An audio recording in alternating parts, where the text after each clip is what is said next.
Ang lalaking ito ay nagtatrabaho sa isang kumpanya ng paglilinis na nagbibigay ng mga serbisyo sa paglilinis ng silid, eksklusibo para sa mga taong walang oras. Ngayon, dumating siya sa bahay ng isang matandang lalaking nabubuhay mag-isa upang magsilbi. Ang mesa ay puno ng mga tissue, pamahid, at isang tumpok ng mabahong medyas. Si Ji-won ay may si, at ang mga kalat na ito ay tila nang iinis sa kanya. Sinimula ni Ji-won ang trabaho, unang ibinalik ang lahat sa tamang lugar nito. Ang mga damit ay maayos na isinabit sa rack. Agad na naging mas malinis ang silid. Pagkatapos, pumasok si Ji-won sa kusina upang magluto para sa matandang lalaki. Hindi tumigil ang matandang lalaki sa pagpuri sa serbisyong ito at ipinakilala siya upang maglinis sa bahay ng babae sa tabi. Nakilala sa kanyang kapabayaan sa baryo.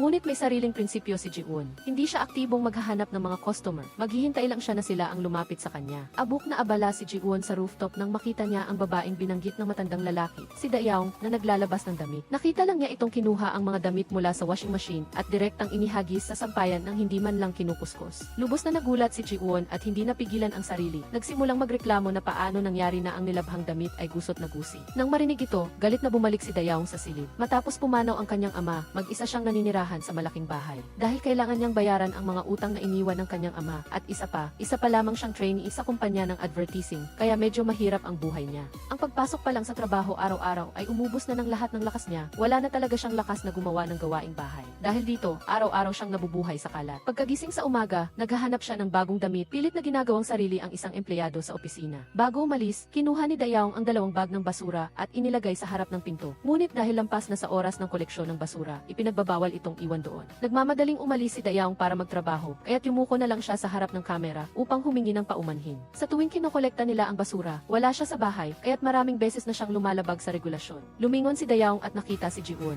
Nakita niya itong kusa siyang binati. Naghinala si Dayaong na gusto niya siyang lapitan upang magpakilala ng serbisyo sa paglilinis ng bahay. Ano man ang mangyari, hindi siya kukuha sa kanila. Pagkababa sa bus, nakita ni Dayaong ang sasakyan ng team leader na dumaan. Natatakot na mahuli at maparusahan, dali-dali siyang tumakbo sa kumpanya ng napakabilis. Hindi niya inaasahan na ang 2 katrabaho ay magpapanggap na may apurahang gawain at direktang ibibigay kay Dayaong ang kanilang mga bag, humihingi ng pabor na dalhin ang mga ito sa kanilang mga pwesto. Nagmamadaling tumakbo si Dayaong sa kumpanya. Bago dumating ang team leader, hiningi ng 2 katrabaho ang kanilang mga bag. Lumingon si Dayaong sa janitor. Nako, itinago pala ng janitor ang mga bag sa basurahan. Nakita lang niya ang janitor na lumapit sa basurahan at palihim na ibinalik ang mga bag sa kanila. Hindi nahuli ang pagkahuli, ngunit ang bag ay may masamang amoy. Tinawag ng team leader ang lahat para magpulong, ngunit si Dayaong. Nagkaroon muli ng tawag mula sa matagal ng kasamahan na tawagan ang mga customer. Walang karapatang magsalita ang trainee, kaya napilitan na lang siyang lunukin ang galit. Ang mas nakakainis pa, hindi pa niya natatapos ang tawag, inutusan na naman siya ng kasamahan na mag-order ng pagkain para sa lahat. Kinuha ni Dayaong ang kanyang notebook at umorder ng tanghalian ayon sa kagustuhan ng bawat isa. Masayang nagsasama-sama ang lahat para kumain, habang si Dayaong naman ay kumakain lang ng pansit para makatipid. Pagkatapos kumain, nakita ni Dayaong na nakabalik na si Vice President Jin Kook mula sa business trip. Pinapalibutan siya ng mga kasamahan at masayang nagkukwentuhan, ngunit hindi makasingit si Dayaong. Hindi niya inaasahan na mabilis na dumating ang pagkakataon. Ang proyekto na ginawa ng mga kasamahan ay tinanggihan. Nag-aalala ang Vice President na hindi pa rin ito maaprubahan matapos baguhin. Inirekomenda na isama si trainee Dayaong upang makapagbigay ng karagdagang opsyon at bagong direksyon. Hindi nag-atubili si Dayaong at mabilis na sinabi ang kanyang ideya. Nakinig ng mabuti ang Vice President at ibinigay sa kanya ang mga detalye. Lubos na nagpasalamat si Dayaong at nangakong hindi niya bibigyan ang inaasahan ng Vice President. Pinapasubok lang kita, pero parang sumusobra ka na. Ang kasiglahan ni Dayaong ay sinalubong ng malamig na tugon.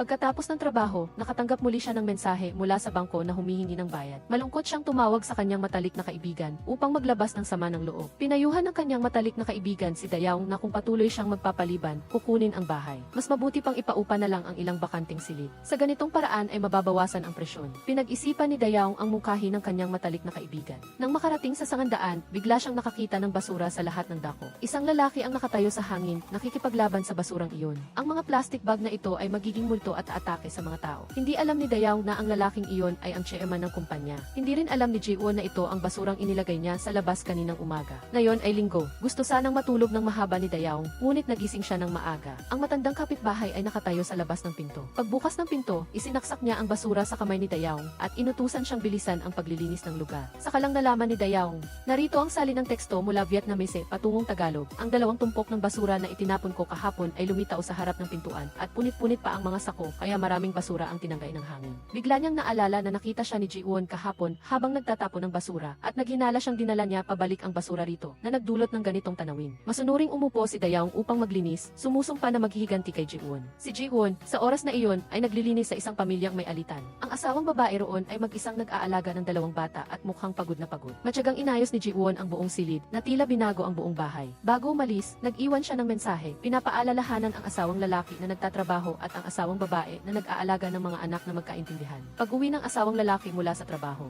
nakita niya ang bahay na maayos at ang sulat na iniwan ni Ji-won na nagsasabing magbabakasyon siya para alagaan ang kanilang anak, kaya huminahon ang kalooban ng asawa. Nagkatinginan ang mag-asawa at bumiti, unti-unting bumuti ang kanilang relasyon. Ang house helper na si Ji-won ay nakakapasok sa daan-daang bahay, ngunit ang sarili niyang bahay ay nakakandado. Naglalakad-lakad siya sa labas, ngunit sa huli ay wala pa ring lakas ng loob na pumasok. Mas gugustuhin pa niyang pagalitan ng chairman kaysa matulog sa kumpanya. Ang bawat tao sa lungsod na ito ay may sariling problema. Si Dayaong, bilang isang trainee, ay nalulungkot dahil muli siyang hindi pinansin ng kanyang mga katrabaho. Tumawag ang direktor at sinabing ang plano na ibinigay ni Dayaong ay tinanggap na ng kliyente. Nagpalakpakan ang mga katrabaho at niyaya ang isa't isa na magdiwang, ngunit binaliwala nila ang pagsisikap ni Dayaong. Nalungkot siya at nanatiling nag-overtime. Hindi na talaga niya matiis ang gutom. Nang akmang uuwi na siya, bigla siyang nakatanggap ng mensahe mula sa isang katrabaho na humihiling na dalhin niya ang kanyang bag sa karaoke bar. Gutom na gutom si Dayaong nang dumating doon. Ang mga katrabahong busog at lasing ay masayang nagkakantahan. May isang nagbiro sa kanya, sinasabing baka kapag magaling siyang kumanta ay maging regular na empleyado siya. Gusto ni Dayaong na samantalahin ang pagkakataon. Bago siya kumanta, ipinahayag niya ang kanyang hangarin na sana ay maging regular na empleyado siya pagkalipas ng kalahating buwan.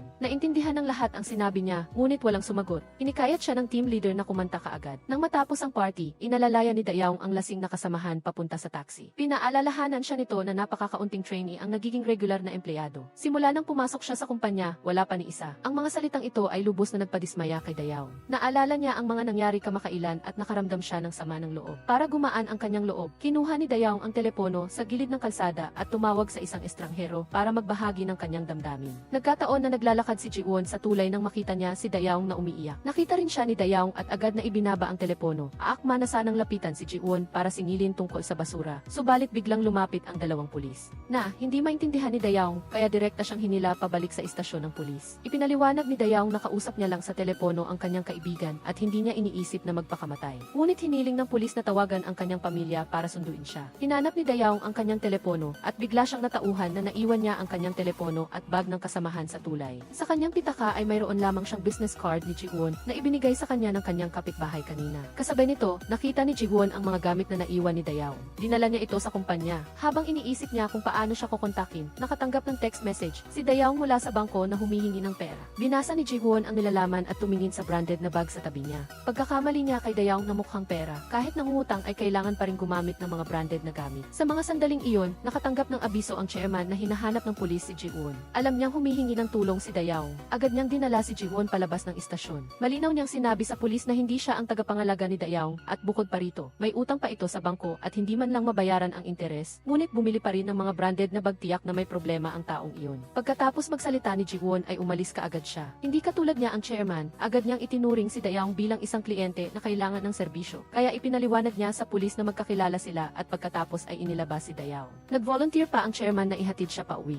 Nagkamali ng pagkakaintindi sina Ji-won at Dayaong sa isa't isa at agad silang nagkasalubong ng tingin na may pagkapuot. Hindi alam ng chairman ang sitwasyon, kaya't mariin niyang hinikayat si Dayaong na hayaang linisin ni Ji-won ang kanyang bahay. Ngunit mayroon siyang sariling problema at makakahanap lamang ng dahilan upang tumanggi. Nakita ito ni Ji-won at inakala niyang hindi siya pinagkakatiwalaan ni Dayaong, kaya kusa niyang tinanggihan ang paglilinis sa kanyang bahay. Sinabi ni Dayaong na kung ganoon ay huwag na niyang silipin ang kanyang bahay at huwag na ring magtapon ng basura sa harap ng kanyang pinto. Natigilan si Ji-won, gustong magpaliwanag, ngunit nakarating na sila sa harap ng bahay ni Dayaong. Pagkababa pa lang niya ng sasakyan, hindi na nakapaghihintay si Ji-won at agad na umalis. Kinagabihan, may nagbasa ng post ni Dayaong online at dumating para tingnan ang kwarto, kahit na sapat ang espasyo. Sayang, punong-puno ng gamit ang lahat ng dako, at ang kabilang panig ay labis na hindi nasisiyahan, at bago sila umalis ay sinisipan nila si Dayaong sa pagiging magulo. Nagkataon na nakita ito ni Ji-won at ng chairman na nakaupo sa bahay ng kapitbahay. Nagtanong pa ng ilang katanungan ang chairman. Marahil ay kinukulang si Dayaong sa pera kaya siya nagpaparenta ng kwarto. Sinabi ng matanda na nag-iwan ang kanyang ama ng malaking utang bago namatay. Naalala ni Ji-won ang mensahe ng paniningil ng utang na natanggap ni Dayaong at inakala niyang nagkamali siya ng pagkakaintindi dito. Kinagabihan, nakatanggap si Ji-won ng isang madali ang gawain. Nakita niyang kaakit-akit ang bayad kaya agad siyang pumunta sa bahay ni Sang-a. 5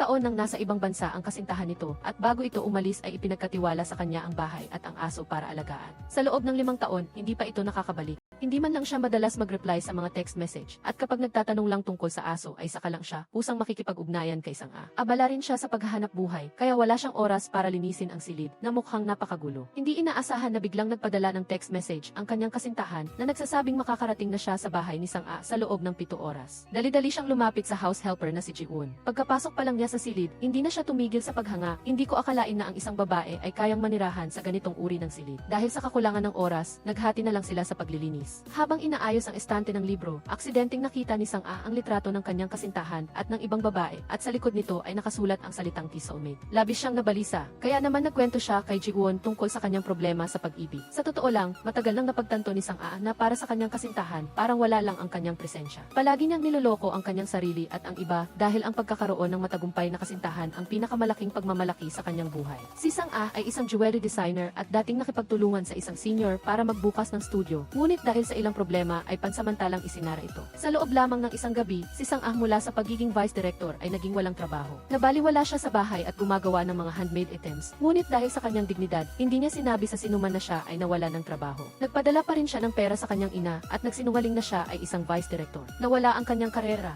Pag nawala pati ang kasintahan, wala nang matitira. Naiintindihan ni Ji-won ang iniisip ni Sang-a, ngunit pinaalalahanan pa rin siya na ang pag-ibig ay hindi unilateral na paghihintay at sakripisyo. Kung ayaw mong itapon, hawakan mo ang sarili mong kapalaran. Huwag kang maging pabigat sa iba. Pinag-isipan ni Sang-a ang mga salita ni Ji-won at pinilit ang sarili na pumili. Habang nagdadalawang isip siya, nagpadala ng mensahe ang kanyang kasintahan na nagsasabing limitado lang ang oras at aalis na siya pagkatapos makumpleto ang trabaho sa bansa. Walang oras para umuwi. Sa wakas, nagdesisyon si Sang-a. Kailangan niyang maging isang babaeng hindi umaasa sa mga lalaki. Kaya pagkatapos maglinis ng kwarto ay lumipat na siya kaagad. Kasabay nito ay matapang niyang tinext ang kanyang kasintahan para makipaghiwalay. Sa kabilang banda, si Dayaong na naapektuhan ay nagsimulang maglinis ng bahay, ngunit napakaraming gamit at habang nililinis niya ay lalo lang itong nagiging magulo. Inilagay niya ang mga hindi ginagamit na gamit sa isang bag ng basura para itapon. Sinabi sa kanya ng babaeng tiyahin na namamahala sa basurahan na noong nakaraang beses, kung hindi dinala ng kanyang kasintahan ang basura, halos na i-report na niya sa pulisya. Matagal na nag-isip si Dayaong bago niya napagtanto na ang kasintahan na sinasabi ng tiyahin ay si Ji-won. Ngayon lang niya nalaman ang tungkol sa tambak ng basura. Hindi siya sinisiraan nito, kundi tinutulungan siya. Napagtanto niya na nagkamali siya ng pagkakaintindi kay Ji-won at labis siyang nahihiya at gustong hanapin siya para humingi ng tawad. Ngunit nahihiya siya. Ang matanda ay nakatayo at kausap si Ji-won. Nakita niyang tila may gustong sabihin si Dayaong sa kanya, kaya pinagsama niya sila para mag-usap ng malinaw. Nag-alinlangan si Dayaong sandali, sa huli ay humingi ng tawad sa kanyang pagkakamali. Kailangan mo ba ng tulong ko? Pumunta si Ji-won sa bahay ni Dayaong. Ipinakilala niya na ang bahay na ito ay dinisenyo mismo ng kanyang ama. Ang bawat sulok ay naglalaman ng magagandang alaala ng mag-ama. Nakita ni Ji-won ang sala na puno ng mga labi ng kanyang ama. Iminungkahi ni Dayaong na simulan ang pag-aayos mula dito. Ngunit para kay Dayaong, ang lahat ng ito ay napakahalagang kayamanan. Hindi niya kayang itapon ang anuman. Naintindihan ni Ji-won ang ibig sabihin ni Dayaong at sinabihan siyang linisin ang silid-tulugan habang inako niya ang sala. Nang lumabas si Dayaong, nakita niya lang ang magulong sala. Nagliwanag ang buhay. Isa-isang inilagay ni Ji-won ang mga gamit sa madaling makitang lugar. Nagmukhang maluwag at malinis ang buong sala. Biglang tumunog ang doorbell. Ang dumating ay sina Sang-a at So-mi. Ang tatlo ay matalik na magkaibigan noong high school, ngunit kalaunan ay unti-unting nagkalayo. Kinontak din sila ng kanilang common friend na si Heju. Nalaman niyang may paupahang bahay si Dayaong. Nagkataon na naghahanap ng kwarto sina Sang-a at So-mi. Lumipat din si Heju kasama ang dalawa. Nagulat si Sang-a nang makita niya si Dayaong dito, at pagkatapos ay napagtanto niya na hindi rin siya naglilinis ng bahay tulad niya. Nakita ni Ji-won na medyo awkward ang kapaligiran, kaya inimbitahan niya si Dayaong na pumunta kinabukasan para linisin ang ibang bahagi, at pagkatapos ay umalis. Pagkalabas ni Ji-won, ipinakilala ni Dayaong sa kanila ang bahay. Ngayon ay magkakilala sila na parang estranghero, at bagaman may pagka-awkward, bawat isa ay may sariling pangangailangan. Mabilis silang nagkasundo sa pagdiriwang sa gabi. Nagtipon muli ang apat at sabay-sabay nilang pinag-usapan ang problema na iniiwasan nilang pag-usapan. Noong unang semester ng grade 1-0, maganda pa rin ang relasyon ng tatlo. Tinawag pa nila ang kanilang sarili na Black Swans. Ngunit pagkatapos ng bakasyon, biglang nagkalamat ang kanilang relasyon. Hanggang ngayon, hindi pa rin nila alam ang dahilan. Naalala ni Sang-a ang dahilan kung bakit nagkawatak-watak ang kanilang relasyon. Noong taon na iyon, nalugi ang kanilang pamilya. Ibinunyag niya lamang ito kay Dayaong at sinabi ni Dayaong na pananatilihin niya itong sikreto. Sino ang mag-aakala na kinabukasan ay nalaman na ng lahat ng kaklase ang tungkol dito? Ang pagpapahalaga sa sarili ni Sang-a ay nawasak. Nilapatan niya si Dayaong ng sampal sa mukha at mula noon ay nagkanya-kanya na sila ng landas. Nang balikan ang nakaraan, pilit pa ring ipinapaliwanag ni Dayaong na hindi talaga siya ang nagbunyag ng lihim noon. Habang nagsasalita pa si Dayaong, biglang umiyak si So-mi at inamin na siya ang nagbunyag nito sa publiko. Aksidente niyang narinig ang pag-uusap ng dalawa. Noong panahong iyon iyon ay malungkot siya dahil sa ilang bagay at kasabay nito ay pinilit siya ng kanyang mga kaklase na tanungin ang tungkol sa pamilya ni Sang-a. Hindi nakayanan ni Somi ang panggigipit kaya ibinunyag niya ang pagkalugi ng pamilya ni Sang-a. Nang malantad ang katotohanan, umiiyak na humingi ng tawad si Somi. Inalis ng mga ito ang bigat sa kanilang mga puso at masayang uminom para aliwin si Somi. Pagkatapos nito, lumapit si Sang-a para humingi ng tawad kay Dayaw.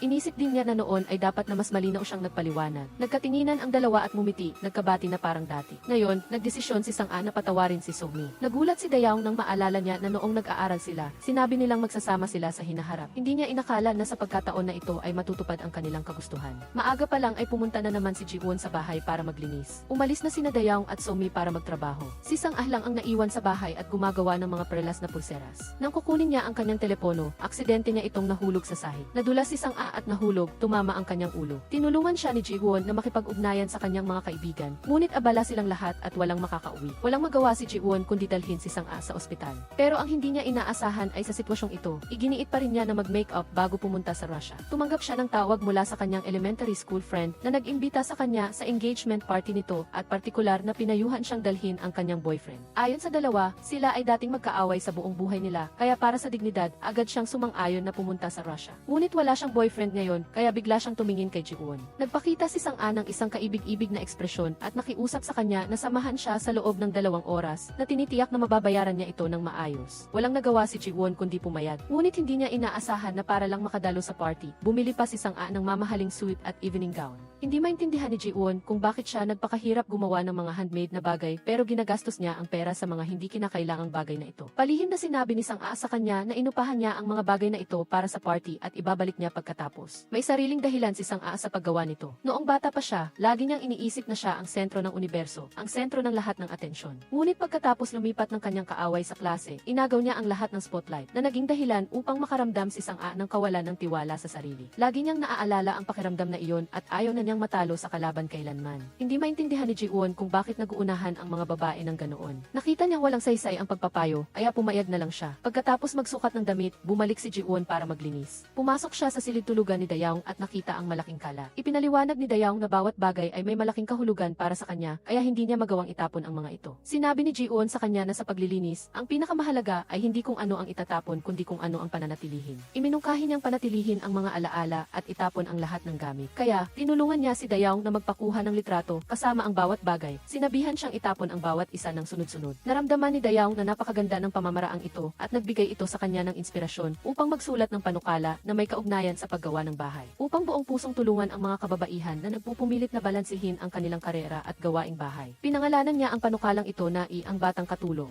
Pagkatapos agawin ni Jin Hong ang plano ni Dayaw, ipinakita niya ito sa screen at ipinaliwanag na ang gawaing bahay ay hindi lamang para sa mga babae. Binago ng ang batang katulong ang pag-unawa ng mga tao at maaari silang magpalaganap sa online o sa mga apartment complex upang akitin ang mga babae na kayang gumamit ng serbisyo ng katulong at bumili ng mga naugnay na produkto. Inakala ng lahat na maganda ang planong ito. Gayunpaman, nadiskubre ni Dayaw na ang pangalan ng taong responsable ay binago sa Jin Hong. Agad niyang naintindihan na inagaw ni Jin Hong ang kanyang plano, ngunit hindi siya naglakas loob na magsalita. Sa kanyang naisip niya ang lahat ng paraan upang ilantad ang masamang ugali nito. Sa katunayan, hindi man lang siya naglakas loob na magtanong. Kalmado si Jin Hong na humingi kay Dayaw ng detalyadong fee at kailangan pa niyang ilagay ang larawan ng ang batang katulong doon. Sa kabilang banda, dinala ni Sang-a si Ji-won sa engagement party. Nakita niyang nakatuon ang lahat sa mamahaling damit na suot niya. Masayang-masaya si Sang-a ng mayabang. Hindi sinasadyang nadulas ang isang lalaki at natapon ang hawak niyang alak papunta kay Sang-a at direktang natapunan ni Ji-won ang kanyang Amerikana. Nagmamadaling kumuha ng papel ang lalaki para punasan ito. Pinagalitan siya ni Ji-won na mas lalo lang niya itong nilalaba, kaya kinuha niya ang bote ng puting alak sa mesa at hinila si Sang-a sa banyo. Ginamit ni Ji-won ang alak para linisin ang dumi sa labas. Ang natitirang mansa ay kailangang i-dry clean para matanggal. Gusto nang umiyak ni Sang-a. Hindi pa niya natatanggal ang tag, balak niyang suotin ito ng isang beses at ibalik. Kapag na-dry clean na ito, hindi na niya ito maibabalik. Pagkalabas ng dalawa, nalaman ni Sang-a na ang lalaki kanina ay si Attorney Kwon, ang tanging lalaki na nakipag-break sa kanyang kaaway sa gitna ng kanyang mga boyfriend. Ipinilit ni Attorney Kwon na bayaran si Sang-a. Kailangan lang ibigay ni Sang-a ang kanyang business card sa kanya. Ngunit pag-uwi niya, naalala niya na ang numero ng telepono doon ay sa saradong opisina. Upang makuha ang kompensasyon, kailangan niyang makipag-ugnayan kay Attorney Kwon. Maingat na nag-type si Sang-a, gustong makipag-usap ng formal. Hindi niya inaasahang mabubura niya ang kanyang mensahe at aksidenteng mapindot ang key-send sa 4 na salitang humihingi ng kompensasyon. Pinagalitan niya ang sarili na bobo. Hindi niya inaasahan na si Attorney Kwon ay labis na natuwa matapos matanggap ang mensahe. Nakilala na niya si Sang-a ng ilang beses noon at nagkaroon ng magandang impresyon sa kanya. Ngayon, hindi sinasadyang na dumihan niya ang damit ni Sang-a at nakuha niya ang pagkakataong makilala ito. Nang siya ay nag-aalala dahil hindi niya matawagan ang numero sa business card, bigla siyang nakatanggap ng mensahe mula kay Sang-a. Natapos na ni Sang-a ang nakakainis na bagay, samantalang si Dayaong ay nalulunod sa trabaho. Malapit nang mag-kindergarten ang anak ng team leader at inutusan siya nitong pumila doon para kumuha ng numero. Hindi naglakas loob si Dayaong na suwayin ang utos, kaya pumila siya mula 1-0 hanggang 5. Sa wakas, nakuha niya rin ang pinakaunang numero. Agad niyang ipinaalam sa team leader na masayang nagbigay sa kanya ng isang araw na pahinga. Hindi naglakas loob si Dayaong na magpabaya, kaya nagpasya siyang matulog ng 2 oras at pagkatapos ay bumangon para magtrabaho. Pag-uwi niya, inilagay niya ang numero sa mesa, pagkatapos ay binuksan ang ventilador at humiga sa kama para matulog. Hindi niya inaasahan na liliparin ng hangin ang papel sa ilalim ng kabinet. Muling dumating si Ji-won sa bahay para maglinis. Ngayon, kailangan niyang ayusin ang kusina at silid-tulugan ni Dayaong. Habang nagtatrabaho si Ji-won, palihim na kinunan siya ng litrato ni Dayaong para ilagay sa Nang naligaw siya sa trabaho, ang unang ginawa ng team leader ay hanapin ang numero. Napansin ni Dayaong na wala ito sa kanyang bag, kaya agad siyang umuwi para hanapin. Nakita niya na nalinis na ni Ji-won ang silid-tulugan at wala nang ni isang alikabo. Pero ang papel na may numero ay nawala. Nag-aalalang tanong ni Dayaong kay Ji-won kung nakita ba niya ito. Ngunit matapos marinig ang kanyang paglalarawan, napansin niya na kahit na isang intern, si Dayaong ay parang isang utusan. Medyo naiinis si Dayaong, naghihinalang itinapon ni Ji-won ang papel. Ngunit nangyari na ito, hindi niya masisisi si Ji-won. Patuloy na naghanap si Dayaong kinagabihan at matagumpay niyang natagpuan ito sa ilalim ng kabinet. Habang nagagalak siya, bumalik si Somi at sinabi sa kanya na hinahanap ni Ji-won ang basura. Tumakbo si Dayaong para humingi ng paumanhin sa kanya. Sinabing aksidente niyang nawala ang papel. Kalmadong sinabi ni Ji-won na okay lang at umalis agad pagkatapos magsalita. Inakala ni Dayaong na galit siya at labis na nakonsensya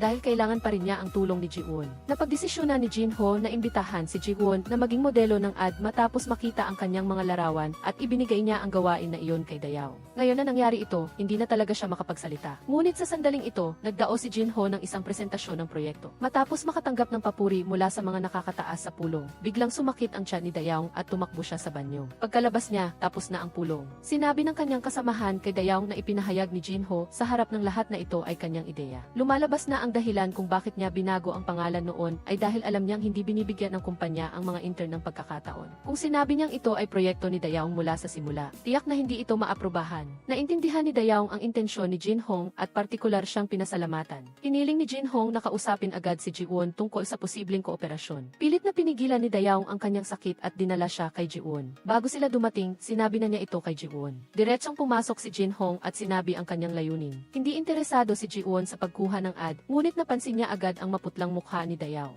Habang si Dayaong ay nasa banyo, tinanong ni Jin-hong si Ji-won tungkol sa kanilang relasyon. Ngunit tinanong niya ang parehong tanong. Malinaw na mga kasamahan sila, ngunit hindi napansin ni Jin-hong na hindi komportable si Dayaong o sadyang nagkunwari lang siyang hindi niya ito napapansin. Kahit sinadya man o hindi ito dapat mangyari. Narinig ni Dayaong ang mga salitang ito at labis siyang naging komportable. Gusto niyang lapitan siya, ngunit biglang nagdilim ang kanyang paningin. Nakita ni Ji-won ito at agad dinala si Dayaong sa ospital. Pagkaraan ng ilang sandali, nagising siya. Dati, madalas din sumasakit ang tiyan ni Dayaong at nawawala ito pagkaraan ng ilang sandali. Araw-araw siyang nagpapakahirap para sa trabaho at wala talaga siyang oras. Bukod pa rito, nag-aalala siya na baka magkasakit siya, kaya patuloy siyang nagtitiis. Ganon din ngayon. Plano ni Dayaong na umalis pagkatapos ng intravenous drip, ngunit pinigilan siya ni Ji-won at pinayuhan siyang magpa-check up. Diagnose ng doktor na ang sintomas ni Dayaong ay dysmenorrhea at kailangan niyang uminom ng gamot. Sa pagbili ni Kim Ji-won ng gamot para sa pananakit kasama si Im Dayaong ay nagkataong nakita sila ni Kwon Jin-kook. Ngayon ay sigurado na si Kwon Jin-kook na magkasintahan sila. Pauwi, nagpasalamat si Im Dayaong kay Kim Ji-won sa patuloy na pagtulong sa kanya. Hindi maintindihan ni Kim Ji-won kung bakit hindi ibenta ni Im Dayaong ang kanyang bahay sa kabila ng hirap ng buhay niya. Ang mga salitang ito ay nagpaalala kay Im Dayaong sa pagpanaw ng kanyang ama kung kailan hiniling din ng kanyang mga kamag-anak na ibenta niya ang bahay para mabayaran ang utang. Ngunit ayaw mawala ni Im Dayaong ang tanging iniwan ng kanyang ama sa kanya. Gaano man kahirap, ipagtatanggol niya ito. Dito ay muling nagpasalamat si Im Dayaong kay Kim Ji-won. Ang kwarto ay parabang may magic na ginawa niya, malinis at maayos. Hindi matiis ni Kim Ji-won na makita si Im Dayaong na namumuhay ng ganoon kahirap. Pinayagan ni Im Dayaong ang ideya na maging modelo ng ad, kaya inihatid siya ni Kim Ji-won pauwi. Nag-aalala ang mga kaibigan ni Im Dayaong sa kalagayan niya. Nagpakita si Kim Ji-won ng kabutihan at humiram ng pagkain sa matandang lalaki para maghanda ng masaganang hapunan para sa mga babae. Pinuri ng 4 ang galing niya sa pagluluto. Tinanong ni Kang Hae-jo si Yoon Sang-a kung naayos na niya ang issue sa damit pangkasal. Nakipag-appointment siya kay lawyer Jo Dong-ik. Ang kanyang mga kaibigan ay gumawa ng kwento tungkol kay Cinderella at sa prinsipe at binati si Yoon Sang-a at lawyer Jo Dong-ik bilang isang magandang pares. Sa araw ng pagkikita, nag-research si lawyer Jo Dong-ik sa internet kung paano makipag-date. Ang bawat sasabihin niya habang kumakain ay handa na sa kanyang script. Inihatid din niya si Yoon Sang-ah pauwi. Palaging hinahanap ni lawyer Jo Dong-ik ang paraan para makadaan sa bahay ni Yoon Sang-ah. Dito, opisyal na pumayag si Kim Ji-won na gawin ang commercial. Tuwang-tuwa si Im Dae-young at muntik na siyang yakapin, ngunit sinabi ni Kim Ji-won sa kanya na halos tapos na ang paglilinis ng kwarto at hindi na siya babalik. Pinayuhan niya ang tatlong babae na maghalinhinan sa paglilinis. Pagkaalis ni Kim Ji-won, kaagad silang nag-usap. Ayaw ng tatlo na maglinis at ayaw nilang mawala ang gwapo at masarap magluto na house helper. Sa huli, nagpa siya silang mag-ipon ng pera para patuloy na imbitahin si Kim Ji-won para maglinis. Nagpa-cute si Yoon Sang-ah at nagmakaawa kay Kim Ji-won na tulungan sila. Ayaw din ni Kim Ji-won na masira ang resulta ng kanyang paglilinis, kaya pumayag siya kaagad. Papunta sa trabaho, nakatanggap si Im Dae-young ng text message mula kay Yoon Sang-ah.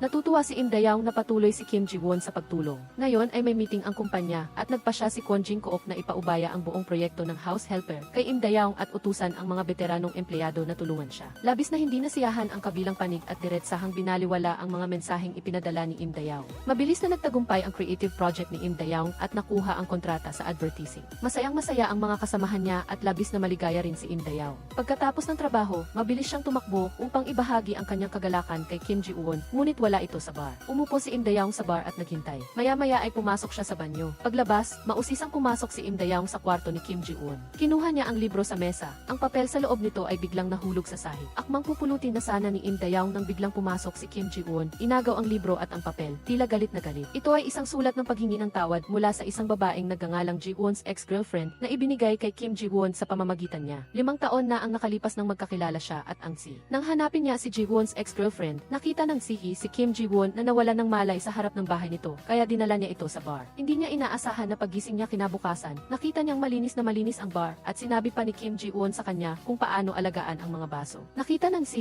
na napakahusay ni Kim Ji-won, kaya pinanatili niya ito. Nagtrabaho sila ng magkasama hanggang ngayon. Ang oras ay bumalik sa kasalukuyan. Mabilis na humingi ng tawad si Im Dae-young kay Kim Ji-won nang makita itong nagagalit dahil sa kanyang pagpasok sa kwarto ng walang pahintulot. Pagkatapos ay sinabi niya ang tungkol sa pagpirma ng kontrata ng kumpanya bukas. Ngayon ay pumunta si Kim Ji-won sa kumpanya ni Im Dae-young, ngunit nakita niya na ang kontrata ay nakasulat lamang ng simpleng paglilinis, basta-basta lang. Diretsahang sinabi ni Kim Ji-won na pumayag siyang magpakuha ng litrato dahil naisip niyang makakatulong ito sa isang pamilya na maglinis at ayaw niyang magpakitang gilas. Maaari pa nga siyang hindi na kumuha ng bayad bilang modelo, basta ang bayad lang sa paglilinis. Sinisi ng team leader si Im Dae-young sa pagdadala ng isang kakaibang tao doon. Nagpa siya si Kwon Jin-kook na sundin ang sinabi ni Kim Ji-won upang matulungan itong makahanap ng tunay na kahulugan sa kanyang trabaho. Ibinigay ni Im Dae-young kay Kim Ji-won ang binagong kontrata at kasabay nito ay nakita niya ang impormasyon nito. Ilang araw na lang at kaarawan na ni Kim Ji-won. Lahat ay handa na. Nagtungo sina Kim Ji-won, Im Dae-young at ang production crew sa unang pamilya. Ito ang bahay ng isang single mom na mag-isang nagpapalaki ng 2 anak. Nakita ni Kim Ji-won na hindi masyadong magulo ang bahay, kailangan lang ayusin. Gayunpaman, nang buksan niya ang refrigerator, puno ito ng mga expired na pagkain. Sinimula ni Kim Ji-won linisin ang refrigerator. Tinapon niya lahat ng expired na pagkain, ngunit biglang sumigaw ang bata, hindi yan basura. Huwag mong itapon. Mabilis na hinila ng ate ang kanyang kapatid sa kwarto para hindi maapektuhan ang paggawa ng pelikula. Inakala lang ni Kim Ji-won na nanggugulo ang bata nang walang dahilan, ngunit nang initin niya ang mga bagay sa refrigerator. Biglang lumabas ang bata at sinigawan si Kim Ji-won na masama, pagkatapos ay itinulak siya. Nahulog ang kawali sa kamay ni Kim Ji-won at nag-aalalang baka matamaan ang bata. Ginamit niya ang kanyang braso para saluhin ito, kaya napaso siya. Ipinaliwanag ng ina ng bata na ang mga dumpling sa refrigerator ay gawa ng kanyang asawa. Pagkatapos ng diborsyo, mas madalang makita ng mga bata ang kanilang ama, kaya naman tutol sila sa pagtatapon ng mga gamit na iniwan ng kanilang ama. Naintindihan ni Kim Ji-won ang sitwasyon at ang kanyang damdamin ay lubhang komplikado. Natapos ang shooting sa gabi, naghahanda na sana sina Kim Ji-won at Im Dae-young na umalis nang biglang sinabi ng batang babae sa kanyang ina na wala na ang kanyang kapatid. Lumabas sina Kim Ji-won at Im Dae-young kasama ang lahat para maghanap. Sa huli, nakita ni Kim Ji-won ang bata. Sinabi niya rito, ang pagtatapon ng mga bagay na iyan ay hindi nangangahulugang tinatapon mo na rin ang pagmamahal ng iyong ama. Ang pagkaing sira ay magbibigay ng sakit ng tiyan kung kainin. Kung papayag ang bata, matutulungan ko siyang gumawa ng bago. Dinala ni Kim Ji-won ang bata pa uwi at bumili ng maraming bagay. Siya mismo ang gumawa ng dumpling para sa kanya. Nanatili rin si Im Dae-young at gumawa kasama ang lahat. Nakita niya ang buong pamilya na nagtatawanan at masaya at naramdaman din niya ang init. Masaya siya dahil si Kim Ji-won ay may mabuti at mapagpakumbabang puso. Sa pagbalik nila, sinabi ni Im Dae-young ang kanyang damdamin. Lubos niyang hinahangaan ang buhay na may pamilya sa tabi niya, hindi tulad niya na palaging mag-isa. Ibinunyag din ni Kim Ji-won na maaga namatay ang kanyang mga magulang. Nang siya ay kaedad ng batang iyon, mag-isa niyang ginawa ang lahat ng gawaing bahay. Ito rin ang dahilan kung bakit niya pinili ang kasalukuyan niyang trabaho. Narinig ni Im Dae-young ang kwento ni Kim Ji-won. Nagpa siya si Im Dayoung na magplano ng kaarawan para kay Kim Ji-won. Sa araw ng kaarawan ni Kim Ji-won, personal na pumasok sa kusina si Im Dayoung at ang kanyang mga kaibigan na gustong sorpresahin siya. Lahat ng apat ay unang beses magluto. Nag-research sila online kung paano magluto at pilit na gumawa ng isang hapagkainan. Binayaran na ni Im Dayoung ang matandang kapitbahay ng maaga. Sinabihan itong maghanap ng dahilan para dalhin si Kim Ji-won sa kanilang bahay. Nagsinungaling ang matandang lalaki na dati niyang hiniram ang ilang gamit mula sa ama ni Im Dayoung at pinakiusapan si Kim Ji-won na tulungan siyang ibalik ang mga ito. Nang marinig ang tunog ng pagbubukas ng pinto, kaagad na inilabas ng grupo ni Im Dayoung ang birthday cake at kumanta ng Happy Birthday. Pagkatapos hipan ang kandila, tensyonado silang apat na umupo at naghintay sa paghusga ni Kim Ji-won sa pagkain. Tinikman niya ang isang piraso. Ang lasa ay hindi talaga maganda, ngunit makikita niya na ang bawat pagkain ay ginawa ayon sa kanyang kagustuhan, na labis na nakapagpataoch sa kanya. Habang kumakain sila, napansin nilang medyo magulo ang pananalita ni Kim Ji-won. Nagulat sila kung bakit siya lasing sa juice lang. Pagkatapos, sa kaunting pagkaalam, itinuro ni Kim Ji-won si Im Dayoung bilang salarin. Saka lang naalala ni Im Dayoung na para mawala ang lansa, nilagyan niya ng kalahating bote ng alak ang kawali. Dahil lasing, kinailangan ni Kim Ji-won na manatili sa bahay ni Im Dayoung. Sa kalagitnaan ng gabi, nagising siya para uminom ng tubig at sinamantalang takpan si Kim Ji-won ng kumot. Sa pagtingin sa natutulog nitong mukha, biglang bumilis ang tibok ng puso ni Im Dayoung. Naramdaman niya na may mali sa kanya. Nang akmang tatayo na siya para umalis, biglang hinawakan siya ni Kim Ji-won at hinalikan sa labi sa kanyang pagkagising. Kinonsidera niyang kasintahan si Im Dayoung. Pagkatapos ng halik, hinawakan niya ang kamay nito, ipinikit ng mahigpit ang mga mata at nakiusap na huwag itong umalis. Kinabukasan, nagising si Kim Ji-won na ganap na nakalimot sa pangyayaring ito, ngunit hindi nakatulog si Im Dayoung buong gabi. Nang makita niya si Kim Ji-won, hindi siya makatingin sa mga mata nito, at bukod pa rito, ayaw niya ring tingnan ito. Ngayon, pinanood ng lahat sa kumpanya ang commercial video ni Kim Ji-won. Napakakuha ng kamera ang kanyang ganda at mahusay ang resulta ng paggawa ng pelikula. Ngunit pakiramdam ni Kwon Jin-kook ay masyadong boring ito. Napansin niya ang video kung saan sina Kim Ji-won at Im Dayoung ay magkasamang gumagawa ng dumpling kasama ang bata. Gusto ni Kwon Jin-kook na i-post ang video na iyon, ngunit ayaw ni Im Dayoung na ilantad ang kanilang personal na impormasyon. Naaalala niya na ang paghihiwalay ng mga magulang ay maaaring pag-usapan at makasakit sa bata. Nagalit si Kwon Jin-kook at sinabihan si Im Dayoung na panigan ang kumpanya at hilingi na makipag-ugnayan siya sa ina ng bata upang pag-usapan ito. Walang magawa si Im Dayoung kundi magpadala ng mensahe sa ina. Biglang lumitaw si Kim Ji-won nang hindi niya inaasahan. Nagulat si Im Dayoung. Ipinaliwanag ni Kim Ji-won na dumating si Kwon Jin-kook para kausapin siya tungkol dito. Nang makita ang mga mata ni Im Dayoung na umiiwas sa kanya, nagduda si Kim Ji-won kung may nagawa siyang mali kagabi. Hindi sinabi ni Im Dayoung ang totoo. Kung hindi niya naaalala, hindi rin niya sasabihin. Kung hindi, magiging awkward silang dalawa. Pauwi na, sinubukan ni Im Dayoung na itanong kung naghihintay si Ji-won sa isang napakahalagang tao at hindi niya maitatwa na medyo nalulungkot siya nang hindi ito makita. Naghihintay si Im Dayoung sa taong mahal niya, ngunit may nararamdaman siya na hindi dapat. Nagpunta sina Im Dayoung, Yoon Sang-a at Kwon Jin-kook sa bahay ng bata upang humingi ng opinyon ng ina tungkol sa pag-upload ng video ng paggawa ng siko. Labis na pinasasalamatan ng ina si Ji-won. Hindi lang niya nilinis ang bahay, kundi tinuruan din niya ang mga bata kung paano mag-ayos ng mga gamit. Ginawa niyang gumaan ang pasanin niya, kaya masaya siyang pumayag. Maayos na nalutas ang sitwasyon. Pauwi na sila, biglang nakatanggap ng tawag si Kang Hae-jo mula sa ospital. Dali-dali siyang dinala ni Ji-won doon. Pagkababa ni Kang Hae-jo sa sasakyan, napansin ni Im Dayoung na naiwan niya ang bag niya, kaya dali-dali siyang humabol.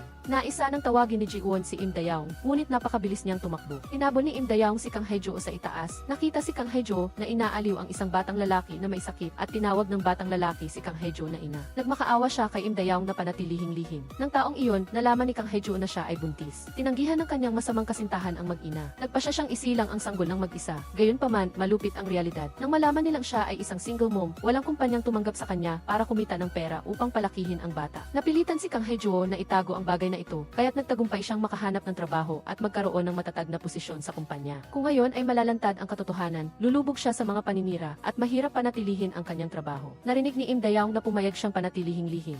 Nakahinga ng maluwag si Kang Hae-jo. Pinayuhan niya si Im Dayoung na kung nais nitong magpatuloy na umunlad sa kumpanya, kailangan niyang panatilihin ang distansya kay Ji-won. Ipinaliwanag ni Im Dayoung na hindi sila magkasintahan. Ginamit ni Kang Hae-jo ang kanyang karanasan upang sabihin sa kanya na hindi mahalaga kung anong uri ng relasyon mayroon sila. Ang kinatatakutan niya ay ang malubhang epekto ng mga tsismis sa kanya. Nang makita si Im Dayoung na malungkot na lumabas ng ospital, nahulaan ni Ji-won kung ano ang nangyari. Dahil lang sumakit ang tiyan ni Kang Hae-jo, pumunta sila ni Ji-won sa bar. Ang part-time na empleyado ay hindi sinasadyang narinig si Kang Kang Haejo na tinatawag ang kausap sa telepono na nanay. Pagkatapos nito, sinabi niya ang bagay na ito kay Yoon Sang-a. Kanina, nais tawagin si Im Dayaong dahil ayaw niyang malaman niya ang lihim. Nararamdaman niya na may itinatago ang kausap, ngunit huli na ang lahat. Pauwi, nakita niyang seryosong-seryoso si Im Dayaong. Iniisip niya kung dapat ba niyang sabihin ang lihim. Hahalikan ba siya ni Yoon Sang-a? Tiningnan ni Im Dayaong ang kausap at sa huli ay nagpa siya pa ring itago ang lihim. Nakita ni Yoon Sang-a na malungkot siya, kaya nagpasalamat siya. Salamat, Im Dayaong, sa paghahanda ng birthday party para sa akin. Nang marinig ito, naramdaman ni Im Dayaong na lubos na nainitan ang kanyang puso. Labis na nainitan ang kanyang puso, inihatid siya ni Yoon Sang-a pauwi. Bago sila magpaalam, sinabi niya kay Im Dayaong na isave ang kanyang numero. Alam niyang malilimutin si Im Dayaong, kaya iniwan niya ang kanyang numero ng telepono kung sakaling magkaroon ng emergency. Pagka-uwi ni Im Dayaong, nakita niyang nahihirapan si Yoon Sang-a sa problema ng abogadong si Kwon Jin-kook. Pagkatapos ng ilang panahon ng pag-usap, napagtanto ni Yoon Sang-a na si Kwon Jin-kook ay isang mabuting tao at hindi siya dapat tratuhin ganoon, ngunit nasaktan niya ang abogadong si Kwon Jin-kook. Naramdaman din ni Im Dayaong na napakabagay ng lalaking iyon kay Yoon Sang-a. Noong namatay ang kanyang ama, araw-araw ay may naniningil ng utang. Walang magawa si Im Dayaong kundi humingi ng tulong sa isang abogado, at ang tumulong sa kanya ay si Kwon Jin-kook. Ipinaliwanag niya ng detalyado ang proseso, at pagkatapos ng trabaho ay madalas pa ring nagtatanong. Inanalisa ni Im Dayaong na marahil ang paraan ng panliligaw ni Kwon Jin-kook ay hindi tama, ngunit maaaring bigyan siya ni Yoon Sang-a ng pagkakataon na kilalanin ang pagkatao ng kausap. Si Han So-mi, na tahimik na nakikinig sa kanilang dalawa, ay biglang nakatanggap ng text message. Ang mensaheng iyon ay mula sa part-time na empleyado sa bar na si Park Ga-ram.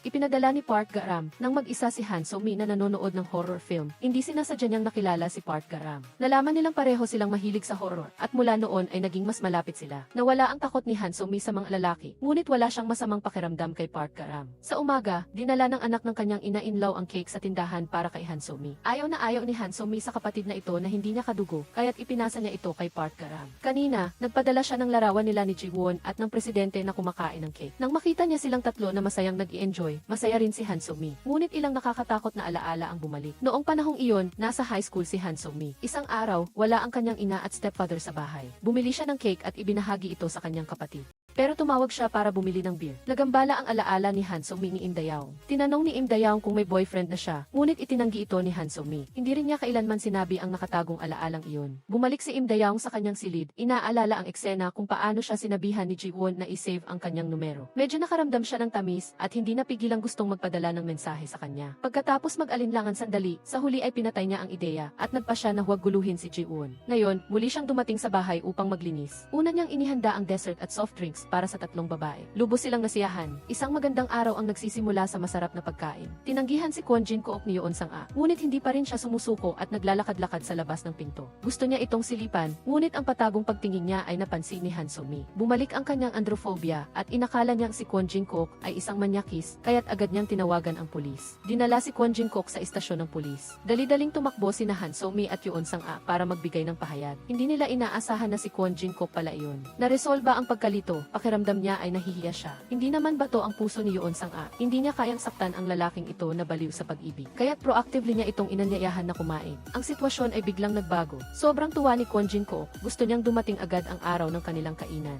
Kasabay nito, nakatagpo ng problema si Im Dayaong. Ngayon ay kailangan niyang magbigay ng video advertisement sa kasosyo. Ngunit si Im Dayaong ay aksidenteng naiwan ang list sa bahay. Dali-dali siyang tumawag sa kanyang dalawang kaibigan. Ngunit sa kasamaang palad, wala silang lahat sa bahay. Sa kawalan ng magawa, humingi na lang ng tulong si Im Dayaong kay Ji-won. Sinikap ni Kang Haejo na tulungan siyang pahabain ang oras. Naghihintay hanggang sa dumating si Ji-won. Nang makita na hindi na kayang ipagpaliban pa ni Kang Haejo, napilitan si Im Dayaong na harapin ang sitwasyon ng mag-isa. Sa kritikal na sandali, humahangos na tumakbo si Ji-won upang ibigay ang bag sa kanya. Dahil sa kakulangan ng oras, mabilis na nagpasalamat si Im Dayaong at nagpunta upang magulat. Ngunit aksidenteng nadapa siya at nahulog ang mga gamit sa kanyang bag. Sinipa ng manager mula sa kabilang kumpanya ang kahon ng birth control pills sa isang tabi upang hindi ito mapansin ng iba. Ngunit nakita pa rin ng matatalas na mata ng mga kasamahan ang kahon ng gamot. Lumapit si Yoon Sang-a upang tulungan si Im Dayaong na makatayo at tulungan siyang ayusin ang kanyang mga gamit. Sinikap ni Im Dayaong na kumalma at matagumpay na natapos ang ulat. Lubos na nasisiyahan ang kasosyo. Bago umalis, pinuri din ni Director Lee si Im Dayaong sa harap ni Kang Haejo. Umaasa na siya ay magiging isang regular na empleyado. Natapos ang ulat at sa wakas ay nakahinga na rin si Im Dayaong ng maluwag. Nagpadala siya ng mensahe ng pasasalamat kay Ji-won na walang kamalay-malay na pinag-uusapan ng kanyang mga kasamahan ang tungkol sa kanyang pag-inom ng birth control pills. At lalo pa nilang pinalala ang sitwasyon sa pagsasabi na siya ay may magulong buhay. Nagpunta si Im Dayaong sa bar, nais na ilibre ang lahat ng inumin upang ipagdiwang ang matagumpay na ulat. Subalit hindi niya makontak si Yoon Sang-a. Nang umuwi sila ni Han So-mi, hindi sinasadya nilang nakita si Ji-won na tinutulungan si Yoon Sang-a sa paggawa ng handmade na pulseras. Nang makita niya silang dalawa na nagtatawanan at masaya. Medyo hindi komportable si Im Dayaw. Ngayong gabi, sumasakit ang ulo ni Yoon Sang-a dahil hindi siya nakapag-deliver ng oras, kaya naisip niya si Ji-won. Nagmakaawa siya kay Ji-won na tulungan siyang magkabit ng mga singsing. Hindi talaga alam ni Ji-won kung paano tatanggihan, kaya pumayag siyang tumulong. Matagal na nakayuko si Yoon Sang-a kaya sumakit ang leg niya. Agad na tumayo si Ji-won at gumawa ng hot compress. Tinuruan siyang gawin ito para mabilis na maging epektibo. Nagtataka si Yoon Sang-a kung saan natutunan ni Ji-won ang mga kaalamang ito. Naalala ni Ji-won ang mga araw niya kasama ang kanyang ex-girlfriend ni Ji-won. Dati, ang kanyang ex-girlfriend ni Ji-won ay abala sa buong araw tulad ni Yoon Sang-a ngayon. Upang matulungan siyang makabawas ng pagod, araw-araw na minasahe ni Ji-won ang kanyang kasintahan. Lubos siyang nagtataka kung ano ang pinagkakaabalahan ng kanyang ex-girlfriend ni Ji-won at bakit siya lubhang napapagod araw-araw. Ngunit hindi siya sumagot. Nang magpatuloy si Ji-won sa pagtatanong, nakatulog na ang kanyang ex-girlfriend ni Ji-won. Umalis si Ji-won mula sa alaala at nagpatuloy sa pagtatrabaho kasama si Yoon Sang-a. Hindi sinasadyang nakita ito ni Im Dayaw na bumalik. Habang bumalik sa kanyang silid, nainggit siya dahil tinutupad ni Ji-won ang lahat ng hiling ni Yoon Sang-a. Magdamag na silang gising at sa huli ay natapos din ang order. Tinawagan ni Yoon Sang-a ang shipper para kunin ang mga order. Ngunit nakatanggap siya ng abiso mula sa pulisya. Nagpunta siya sa istasyon ng pulisya kasama ang lahat. Noong una niyang binuksan ang kanyang workspace, inirehistro ito ng presidente sa kanyang pangalan.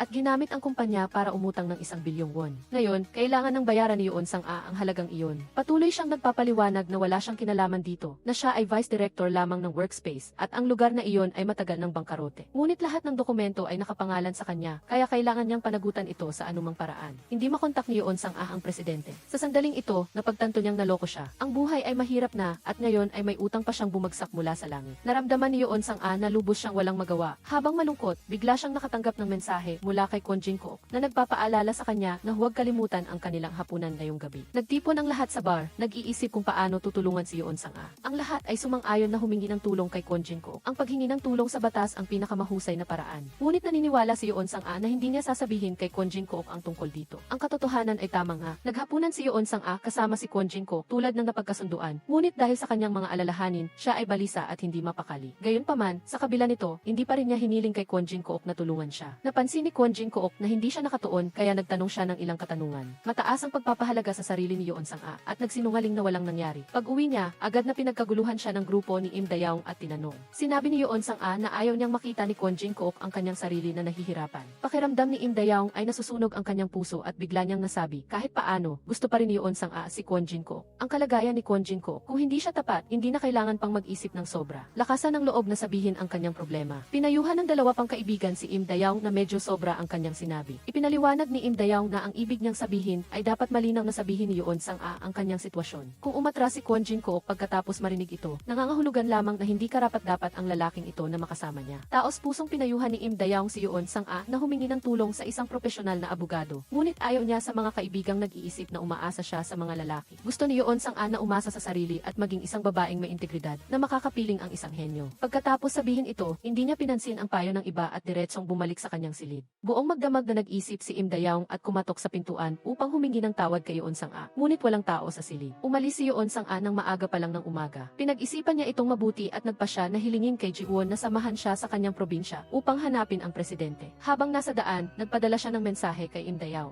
Ayon sa plano, dadalo siya sa isang party ngayong gabi. Matapos may upload ang video ni Ji-won, nakakuha ito ng maraming positibong tugon. Maraming may bahay ang naging tagahanga niya. Nagpasya ang kumpanya na magdiwang. Inutusan ng team leader si Im Dayaw na imbitahan si Ji-won. Ayaw ng kasosyo na mag-advertise lang online. Patuloy nilang inimbitahan si Ji-won na lumabas sa TV commercial. Agad na ipinaalam ni Im Dayaw sa kanya ang balita. Umayag na si Ji-won na sumali. Ngunit dahil sa pagtulong kay Yoon Sang-a, napilitan siyang hindi tumuloy sa appointment. Sa ngayon, mas mahalaga ang sitwasyon ni Yoon Sang-a. Pinayuhan ni Im Dayaw si Ji-won na alagaan si Yoon Sang-a at pagkatapos ay balisang ipinaalam sa team leader ang tungkol sa pagliban ni Ji-won. Ang team leader ay nagpapuri na kay Ji-won sa harap ng kasosyo. Tiniyak na dadalo si Ji-won. Ngayon, nang matanggap ang balitang ito, galit na galit siyang pinagalitan si Im Dayaw. Inutusan siyang agad na kontakin si Ji-won. Ano man ang mangyari, kailangan niyang imbitahin si Ji-won na dumalo. Habang nahihirapan si Im Dayaw sa kanyang team leader, sa wakas ay natagpuan ni Ji-won at Yoon Sang-a ang presidente. Sinabi ng presidente na naloko din siya. Orihinal na napirmahan na ang kontrata, ngunit tumakas ang kabilang partido kasama ang pera. Ngayon, wala na rin siyang pera. Kahit ibenta pa ang bahay at bangka, aabot lang ito sa humigit kumulang 200 milyon won, napakalayo pa rin sa 1 bilyong won. Sa kabilang banda, bago magsimula ang party, tinanong ni Im Dae-young si Ji-won kung maayos ang takbo ng mga bagay-bagay doon at kung makakadalo siya sa party. Nakita ni Ji-won na umiinom pa rin si Yoon Sang-a, kasama ang presidente, at sumagot na hindi niya alam kung kailan siya makakabalik. Nag-aalalang ipinarating ni Im Dae-young ang mensahe sa team leader na hindi talaga makakapunta si Ji-won. Nagalit ang team leader at pinagalitan siya sa harap ng lahat. Mabuti na lang at lumabas si Kang Hae-jo upang ipagtanggol si Im Dae-young na nagligtas sa kanya. Sa party, binati ng kasosyo si Im Dae-young. Nakita ng team leader na kinikilala nila ang kakayahan ni Im Dae-young. Kaya patuloy niyang inutusan si Im Dae-young na kusa siyang mag-alok ng inumin. Di nagtagal, nagsimula ng mahilo si Im Dae-young. Lumabas siya para lumanghap ng sariwang hangin at naalala ang pangako ni Ji-won sa kanya. Lubos siyang nabalisa. Sa ilalim ng impluwensya ng alak, nagpadala siya ng mensahe kay Ji-won. Tinanong niya si Ji-won kung bakit siya halatang kusa siyang hinalikan, ngunit mas maganda ang trato niya kay Yoon Sang-a kaysa sa kanya. Pagkatapos niyang ipadala ang mensahe, ang manager na si Lee, na dati nang nakakita ng birth control pills, ay biglang lumitaw sa tabi niya. Ibinalik niya ang gamot kay Im Dae-young at tinanong kung ayaw niyang makatali sa pag-ibig at kasal. Hindi malinaw ang pag-iisip ni Im Dae-young at hindi sinasadyang sumang-ayon na nagdulot ng maling pagkaunawa kay Manager Lee na si Im Dae-young ay malaya rin tulad niya. Kaya unti-unti siyang lumapit at inilagay ang kanyang kamay sa balikat ni Im Dae-won. Nang sandaling iyon, nakatanggap si Ji-won ng mensahe mula kay Im Dae-young. Bigla niyang naalala ang halik noong gabing iyon. Dali-dali siyang tumawag kay Im Dae-young. Tinulak ni Im Dae-young si Manager Lee upang sagutin ang telepono, ngunit pilit pa rin siyang kumakapit. Narinig ni Ji-won ang ingay at napagtanto niyang nasa panganib si Im Dae-young, kaya't dali-dali siyang bumalik sa Seoul. Lumabas si Kang Hae-jo upang sagutin ang tawag ng kanyang anak at hindi sinasadyang nakita ang eksenang ito. Hindi na niya nagawang patayin ang telepono at agad na sumugod upang pigilan ito. Hindi niya inaasahan na maririnig ang boses ng kanyang anak na tumatawag sa kanya na nanay. Nakuha ni Manager Lee ang kahinaan ni Kang Hae-jo. Habang kumakapit kay Im Dae-young, tinukso niya si Kang Hae-jo sa pagtatago ng kanyang pagiging single mom. Direktang itinulak niya si Im Dae-young sa bibig. Patuloy siyang nagsasabi ng dugyot at tinanong si Im Dae-young kung bakit siya may dalang birth control pills habang nagpapanggap na inosente. Hindi na nakapagpigil si Kang Hae-jo at direkta siyang sinuntok. Hinawakan niya sa kwelyo at tinanong kung bakit may karapatan siyang maliitin ang ibang tao. Bakit ko kailangang itago ang tungkol sa aking anak? Bakit ko kailangang magpakahirap ng ganito? Anong karapatan ng isang basura na tulad mo na pagtawanan ako? Kinabukasan, ginising ni Han So-mi si Im Dae-young dahil sa pagkalasing, kaya't wala siyang maalala sa nangyari kagabi. Sinabi ni Han So-mi na dinala siya ni Ji-won at Kang Hae-jo pa uwi. Hindi lang sinuntok ni Kang Hae-jo si Ji-won, tiningnan din niya ito sandali bago umalis. Pagdating ni Im Dae-young sa kumpanya, naramdaman niyang seryoso ang kapaligiran. Nag-uusap sina Kang Hae-jo at ang team leader. Inilarawan ng isang kasamahan ang eksena kagabi. Nakita nila si Kang Hae-jo na hindi lamang sinuntok ang presidente ng kabilang kumpanya, kundi nabunyag din ang kanyang pagiging single mom. Sa sandaling ito, naaalala rin ni Im Dae-young ang mga nangyari. Tinulungan siya ni Kang Hae-jo, kaya nakipag-away siya kay Jo Dong-ik. Inutusan siya ng team leader na lumuhod at humingi ng tawad sa kabilang partido. Ngunit ayaw ni Kang Hae-jo na yumukod kay Jo Dong-ik. Sa galit, pinili niyang mag-resign. Sinasabi ni Im Dae-young sa kanyang sarili na siya ang dahilan ng problema ni Kang Hae-jo. Sumumpa siya na sa anumang paraan ay hihilingin niya kay Manager Lee na humingi ng tawad upang maibalik si Kang Hae-jo sa kanyang posisyon. Pinayuhan siya ni Kang Hae-jo na huwag gawin iyon. Para kay Im Dae-young, ang pinakamahalagang bagay ngayon ay ang maging isang regular na empleyado. Tinanong ni Im Dae-young si Kang Hae-jo kung bakit niya sinuntok si Ji-won. Sinabi ni Kang Hae-jo na tanungin na lang niya si Ji-won. Kasabay nito, pauwi na si Yoon Sang-a nang matanggap niya ang perang ipinadala ng tatlong kaibigan. Bagamat hindi kalakihan, umaasa silang makakatulong iyon upang maipon ang sapat na halaga para sa kanya. Lubos na naantig si Yoon Sang-a dito. Alam niyang nahihirapan din ang lahat kaya hindi niya tinanggap ang kanilang pera. Sa halip, ibinenta niya ang kanyang mamahaling bag pagkatapos, dinala niya ang presidente kay Kwon Jin-kook upang humingi ng tulong. Humingi ng tawad si Han So-mi sa kanya. Mula nang magkakilala sila, lagi niyang itinago ang problema ng kumpanya. Ngayon na umabot na sa ganito ang sitwasyon, kailangan na niyang sabihin ang buong katotohanan. Umaasa siyang matutulungan sila ni Kwon Jin-kook na mabawi ang pera. Agad siyang pumayag. Masaya rin siya dahil nagbukas ng kalooban si Yoon Sang-a sa kanya. Lubos na gumanda ang relasyon nilang dalawa. Nang maresolba ang problema ni Yoon Sang-a, nagtipon ang lahat kasama si Im Dae-young upang lutasin ang problema. Sinuri na ni Ji-won ang kamera sa pinangyarihan, ngunit bulag na ang gulo iyon, kaya hindi nakunan ang eksena kung saan dinikit ni Manager Lee ang kanyang mga kamay kay Im Dae-young. Ngunit noong gabing iyon, lasing si Im Dae-young, kaya't ang kanyang mga salita ay hindi mapaniwalaan. Nagpa siya si Im Dae-young na gumamit ng ibang paraan upang pilitin si Manager Lee na umamin mismo. Matapos pag-usapan ang solusyon, inanyayahan ni Ji-won si Im Dae-young na mag-usap ng pribado. Humingi siya ng tawad kay Im Dae-young para sa halik noong nakaraang gabi, na sinabing nang matanggap niya ang mensahe. Agad niyang naalala ang eksena noong oras na iyon. Hindi kailangan ni Im Dayaw ng tawad dahil nang halikan siya ni Ji-won, hindi siya umiwas. Hindi niya alam kung kailan siya nagsimulang mahulog sa kanya. Bago sumagot kay Im Dayaw, ikinuwento ni Ji-won ang kanyang sariling kwento. Dati, si Ji-won ay isang empleyado ng bangko na responsable sa mga pautang. Isang beses, may-ari ng isang maliit na negosyo ang lumapit upang mangutang. Maaari naman siyang pahintulutan sa pautang, ngunit isang maliit na bahagi nito ang hindi naaprubahan. Nagmakaawa ang lalaki kay Ji-won na ipikit na lang ang mata sa formalidad. Kung wala siyang pera, siya at ang kanyang 50 empleyado ay wala ng ibang mapupuntahan. Pinag-isipan itong mabuti ni Ji-won. Kung ibang tao iyon, marahil ay pinautang niya ang lalaki. Ngunit sa panahong iyon, mahigpit siyang sumunod sa mga patakaran.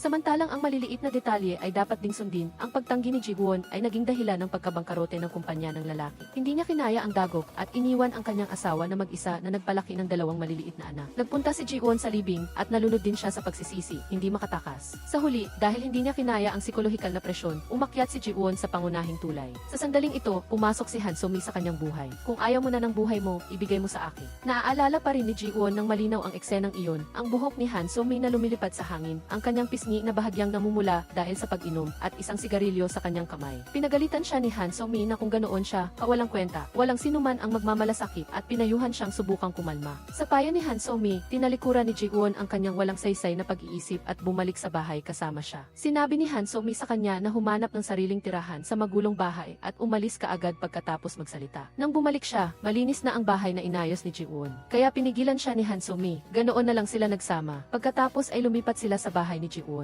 Napansin niya na hindi magaling maglinis si Han So-mi, ngunit isa siyang maganda at mainit na tao. Sa panahong kasama niya, tila muling nabuhay si Ji-won. Siya rin ang tagapagligtas ni Ji-won, ang kanyang espiritual na kanlungan. Ngunit isang araw, nag-iwan lang si Han So-mi ng mensahe at umalis. Ang tanging naiwan niya para kay Ji-won ay ang relo na iyon. Pagkatapos niyang umalis, para siyang nawalan ng kaluluwa. Hanggang sa makita niya ang presidente at magtatag ng isang cleaning company kasama niya. Sa loob ng 5 taon, palaging napapanaginipan ni Ji-won ang pag-iwan sa kanya ni Han So-mi at madalas siyang nagigising sa gitna ng gabi. Hanggang sa tulungan niya si Im Dayaw na maglinis ng bahay, hindi na siya ginambala ng bangungot. Isang gabi, habang hinahalikan niya si Im Dayaw, napaginipan na naman niya si Han So-mi. Kinumpirma ni Ji-won na ito ang huling paalam na ibinigay sa kanya ni Han So-mi. Nagpasya siyang bitawan ang pagkakapit at tapusin ang lahat sa kanya, ngunit kailangan niya ng oras. Umaasa siyang kayang hintayin siya ni Im Dayaw. Nagpahayag si Im Dayaw ng kanyang damdamin kay Ji-won at pumayag na maghintay hanggang sa maging bukas siya at tumanggap. Pagkatapos magsalita, tinanong niya si Ji-won kung bakit sinuntok siya ni Kwon Jin-kook. Sinabi ni Ji-won ang nangyari noong araw na iyon.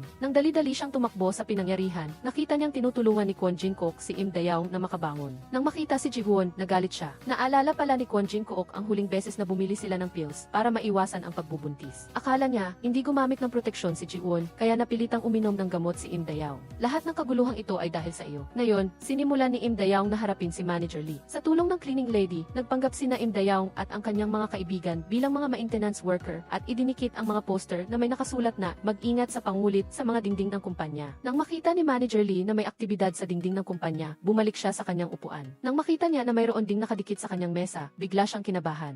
Upon realizing this, agad siyang naghanap online ng mga parusa para sa panggugulo. Maya-maya, pumasok si Manager Lee sa banyo. Sinamantala ng cleaning lady ang pagkakataon at naglagay ng libro tungkol sa pagresolba ng panggugulo sa mesa. Naglagay din siya ng sticky note sa ibabaw nito. Nang bumalik si Manager Lee at nakita ang nakasulat, alam kong kailangan mo ito, labis siyang natakot, naghihinalang may nakakaalam ng kanyang ginagawa. Habang si Manager Lee ay balisa, pumasok si Ji-won, nakasuot ng suit, sa opisina ng presidente. Hindi na mapakali si Manager Lee, takot na sabihin ni Ji-won ang tungkol dito sa presidente. Nang lumabas si Ji-won, dali-dali siyang sinundan ni Manager Lee at tinanong kung ano ang sinabi niya sa presidente. Nagsinungaling si Ji-won, sinabing nagbahagi lang siya ng ideya sa presidente tungkol sa mga kamakailang insidente ng panggugulo. Lalo pang kinabahan si Manager Lee nang marinig ito. Kinwestiyon niya ang mga poster sa dingding kung si Ji-won at Im Dayaw ba ang nagdikit. Hindi siya nagmungkahi na makipag-usap ng pribado kay Ji-won. Ginawa ni Yoon Sang-a na dahilan ang paghahanap ng tahimik at liblib na lugar at sa huli ay dinala si Manager Lee sa rooftop. Matagal lang naghihintay doon si Im Dayaw. Naintindihan ni Manager Lee na siya ay pinagplanuhan. Matigas pa rin siyang tumanggi na aminin ang panggugulo at iginiit na maglabas ng ebidensya si Im Dayaw. Kung hindi, isusumbong niya si Kwon Jin-kook sa kasong sadyang pananakit. Nagbanta si Im Dayaw na kung hindi niya aaminin, isisiwalat niya sa lahat ng masasamang bagay na ginawa niya. Si Im Dayaw ay isang trainee lamang. Kahit mawalan siya ng trabaho ayos lang, pero si Manager Lee ay iba. Kung masira ang kanyang reputasyon, halos imposibleng makabangon muli. Nang marinig niya iyon, labis siyang natakot at pumayag na pumunta sa kumpanya ni Im Dayaw para humingi ng tawad sa kanya at kay Kwon Jin-kook. Nakuha na ang layunin. Ipinakita ni Im Dayaw ang resulta ng diagnosis ng ospital na nagpapatunay na ginamit niya ang birth control pills para mabawasan ang menstrual pain. Binalaan niya ito na huwag nang gagamitin ang kanyang maruming pag-iisip upang guluhin ang mga babae sa hinaharap. Ang grupo ng magkakaibigan ay naghihintay sa bahay para sa magandang balita mula kay Im Dayaw. Inilarawan ng tatlo ang eksena kung saan lumuhod si Manager Lee at nagmamakaawa. Kahit hindi sila nakapunta sa pinangyarihan upang personal na saksihan iyon, tuwing naiisip nila na nakatanggap si Manager Lee ng nararapat na parusa, masaya sila. Nararamdaman kaagad nila ang ginhawa. Si Han So-mi, na realista, ay nagsuri. Sa ngayon, lumilitaw na kasalanan ito ni Manager Lee. Ngunit sa kalaunan ay magkakaroon ng iba't ibang pananaw. Halimbawa, may mga mag-iisip na lasing ang biktima at inakit ang lalaki. O kaya naman, hindi rin siya desente sa normal na buhay. Bukod pa rito, gusto ni Im Dayaw na maibalik sa trabaho si Kwon Jin-ko, kaya hindi magiging maganda kung gagawin itong malaking issue. Ganito rin ang iniisip ni Im Dayaw. Gusto lang niyang humingi ng tawad si Manager Lee sa kanya at kay Kwon Jin-ko sa harap ng kanilang mga kasamahan upang patunayan na hindi sila nagkamali. Pagkatapos ng lahat, siya ay empleyado ng isang kliyente na kumpanya at kung ibubunyag ang panghahalay, makakaapekto ito sa kanilang kooperasyon.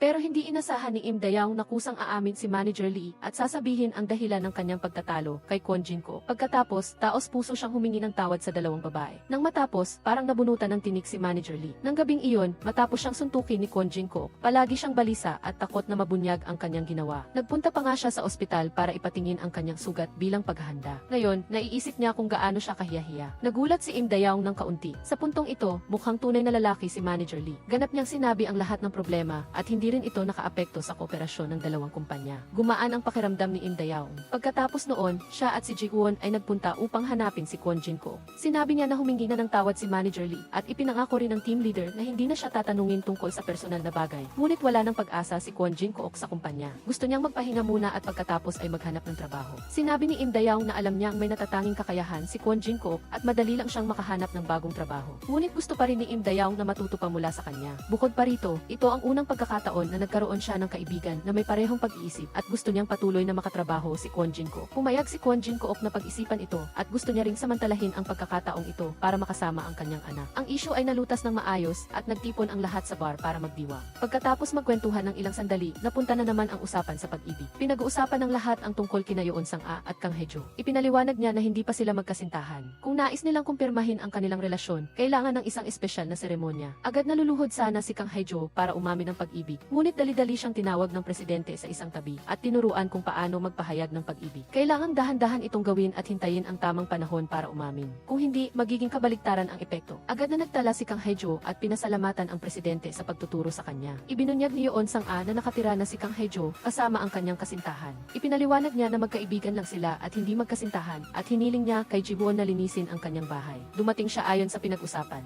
Sa simula, nakatira na ang lalaki sa bahay. Ayaw niyang tumawag ng maglilinis, ngunit nang buksan niya ang pinto at makita ang gwapong lalaki, agad siyang nagbago ng saloobin at masiglang ipinakilala ang bahay sa kanya. Napansin ni Ji-won ang problema sa pagitan ng dalawa. Nang umalis ang lalaki, direkta niyang itinuro na si Kang Hae-jo ay umiibig sa isang tomboy. Nahihiya at malungkot si Kang Hae-jo. Pakiramdam ni Kang Hae-jo na kahiya-hiya ang magkagusto sa isang tomboy. Upang itago ito, sinabi niya na sa simula ay walang matirhan ang kanyang kasintahan, kaya pinatuloy niya ito. Hindi niya inaasahan na maririnig ito ng lalaki pagbalik. Nagpanggap ang kasintahan na walang alam at pilit na kalmado na kinausap si Kang Hae-jo. Ngunit hindi umuwi ng gabing iyon at hindi rin lumabas kasama niya kinabukasan. Hindi makontak ni Kang Hae-jo ang kanyang kasintahan, kaya naman walang kahihiyan siyang nagpunta para hanapin ang lalaking gusto niya. Gayunpaman, ang ikinagulat niya ay bigla itong umamin ng pag-ibig. Akala pala ng lalaki na magkasintahan sina Yoon Sang-a at Im Dayaw. Hanggang sa nagpahayag siya ng damdamin kay Kang Hae-jo. Sinabi ni Yoon Sang-a na magkaibigan lang sila at nagsinungaling din kay Kang Hae-jo na gusto rin niya ang lalaki at sinabihan itong buong tapang na sundan si Kang Hae-jo. Hindi niya inasahan na mapapasok siya sa isang love triangle. Lubos niyang naunawaan ang pakiramdam ni Yoon Sang-a na umibig ng hindi nasusuklian.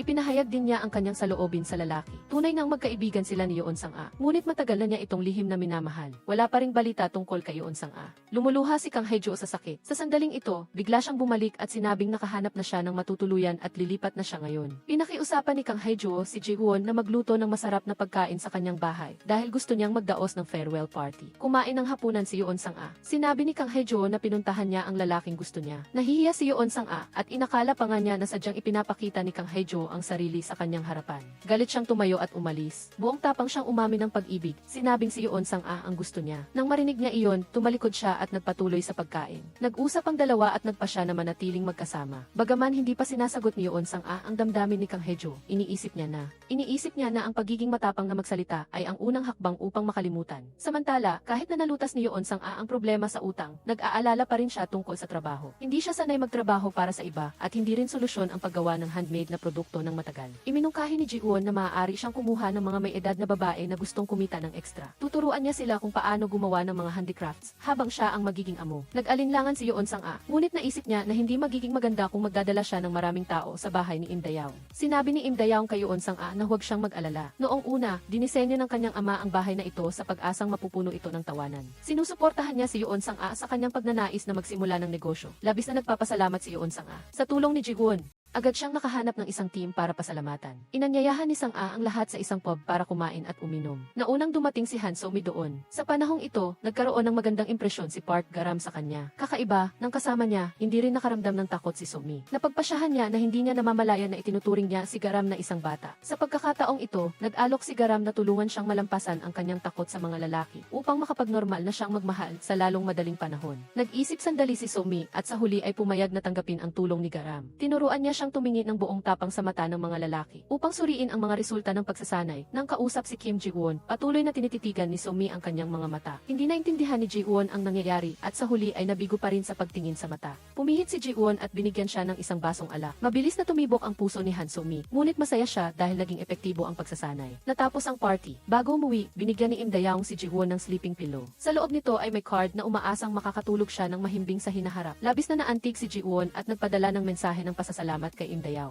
Nagiging mas madalas ang kanilang pag-uusap. Pagkatapos magpaalam ng magandang gabi, hawak ni Im Dayaw ang pares na unan at masayang ngumiti. Ang unan na espesyal na inihanda ni Im Dayaw ay nakatulong kay Ji-won na makatulog ng mahimbing. Dahil sa init ng pag-ibig ni Im Dayaw, nagpa siya si Ji-won na magpaalam sa nakaraan. Ngayon, muling pinuntahan ni Han So-mi si Park Garam. Sa pagkakataong ito, tinuruan siya kung paano magmura. Sinabihan niya si Han So-mi na isipin ang taong nagbibigay sa kanya ng takot upang palayain niya ang kanyang mga sama ng loob sa kanya. Naalala ni Han So-mi ang nakaraan. Lumalabas na ang kanyang phobia sa lalaki ay nagmula sa kanyang kapatid sa labas. Nalunod si Han So-mi sa sakit at hindi makawala. Pumatak ang kanyang mga luha. Hindi alam ni na Park Garam at Ji-won kung ano talaga ang nangyari. Nang nasa high school si Han So-mi, dinala siya ng kanyang ina sa bahay ng kanyang stepfather. Hindi niya inasahan na magkakaroon ng masamang balak ang kanyang kapatid sa kanya. Nang wala ang kanilang mga magulang, nilasing niya si Han So-mi at ginawa ang kanyang masamang gawain. Gustong sabihin ni Han So-mi sa kanyang ina, ngunit hindi niya kayang sirain ang kaligayahan nito. Kinailangan lang niyang tiisin ang lahat sa kanyang sarili. Ngunit nakita ng kanyang kapatid na madali siyang apihin, kaya lalo itong lumala. Hindi lamang niya ginahasa si Han So-mi kundi ipinagmalaki pa niya ito sa kanyang mga kaibigan. At iyon ang naging sanhi ng kanyang trauma sa pag-iisip na nagdulot sa kanya ng takot sa mga lalaki. Sa tuwing nakakakita siya ng lalaki, labis na natatakot si Han So-mi. Sinikap niyang kalmahin ang kanyang sarili, ngunit hindi pa rin siya handang pag-usapan ito sa iba. Kaya naman, dali-dali siyang umiwas sa nag-aalalang tingin ni na Ji-won at Park Garam. Natatakot si Park Garam na hindi natatanggapin ni Han So-mi ang kanyang paraan ng pagpapagamot, kaya nag-alala siyang tumawag sa kanya. Mabuti na lang, matapos kumalma, hindi sumuko si Han So-mi sa paggamot. Doon lang nakahinga ng maluwag si Park Garam. Sa paghihikayat ni Park Garam, sa wakas ay natuto si Han So-mi kung paano magmura at ibinuhos ang lahat ng sama ng loob na inilibing niya sa kanyang puso sa loob ng maraming taon. Malaki ang ginhawa na naramdaman niya. Sinabi niya kay Park Garam ang dahilan ng kanyang takot sa mga lalaki at nang makauwi siya, buong tapang si Han So-mi.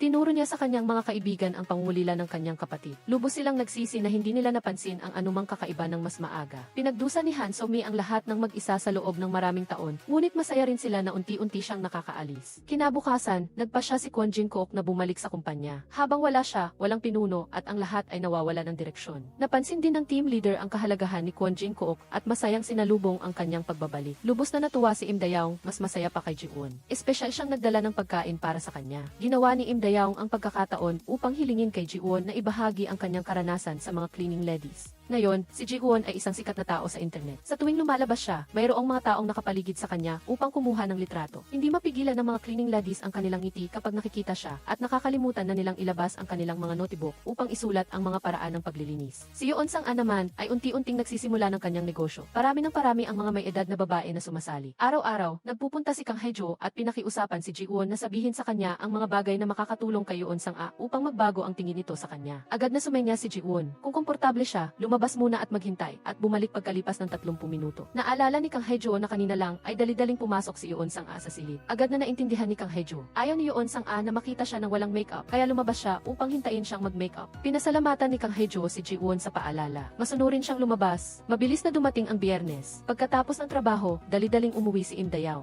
Ngayon ang unang pagkakataon na magde-date sila ni Ji-won. Nang lalabas na sana siya, nagkataon na nakasalubong niya si Yoon Sang-a na bagong dating kasama si Kang Hae-jo. Unang tinulungan ni Kang Hae-jo si Im Im Dayaong na mag-makeup. Nang matapos, pumunta siya sa restaurant na pinag-usapan. Ngunit si Ji-won, na palaging on time, ay hindi pa rin dumarating. Tinawagan ni Im Dayaong si Ji-won, ngunit hindi niya sinagot. Hanggang sa magsara ang restaurant, hindi pa rin niya makontak si Ji-won. Nag-alala si Im Dayaong at dali-dali siyang nagpunta sa bar para hanapin siya. Hinahanap din siya ng presidente dahil hindi nagpakita si Ji-won buong araw. Ang mga kliyente na may appointment ay, pati ang mga naka-schedule na kliyente ay tumawag para magreklamo. Sa pag-iisip ng mga posibleng pinuntahan niya, naaalala ng presidente ang isang lugar. Agad niyang dinala si Im Dayaong sa lumang bahay ni Ji-won. Naroon nga siya, nakahiga siya sa kama, pinagpapawisan at umiiyak sa sakit. Bago pa pala niya makilala si Im Dayaong, buong tapang na bumalik si Ji-won sa lumang bahay na matagal nang inabandona. Nagpasya siyang manatili doon sa isang gabi upang tuluyang burahin ang mga alaala ni Han So-mi. Ngunit dahil nabasa siya sa ulan sa umaga, nagsimula siyang lagnatin ng mataas. Dali-dali siyang dinala ni Im Dayaong at ng presidente sa ospital. Dinagnos ng doktor na mayroon siyang matinding sipon at kailangan lang siyang magpahinga ng 2 araw pagkatapos ng A-drip. Umupo si Im Dayaong sa tabi niya at inalagaan siya. Nababalutan siya ng pighati dahil karaniwang tumutulong si Ji-won sa iba. Ngunit sa mahalagang sandali, mag-isa niya itong kinaya. Nagising si Ji-won at humingi ng tawad sa pagkaligtas sa kanilang date. Sinabi ni Im Dayaong na hindi niya kailangang sisihin ang sarili. Pagkatapos ay pumasok sa kusina at nagluto ng mangkok ng lugaw para sa kanya. Nang magising si Ji-won at makita si Im Dayaong na nakatulog sa tabi niya, bigla siyang nakaramdam ng init sa kanyang puso. Kasabay nito, unti-unting sumisibol ang pag-ibig sa kanyang puso. Sinabi ni Ji-won kay Im Dayaong ang mga salita mula sa kanyang pinakalalim na puso. Ito ang unang pagkakataon na bumalik siya sa silid na ito sa loob ng 5 taon. Noong araw na iyon, itinapon ni Ji-won ang relo na iniwan ni Han So-mi at pagkatapos ay tumayo sa ulan ng napakatagal.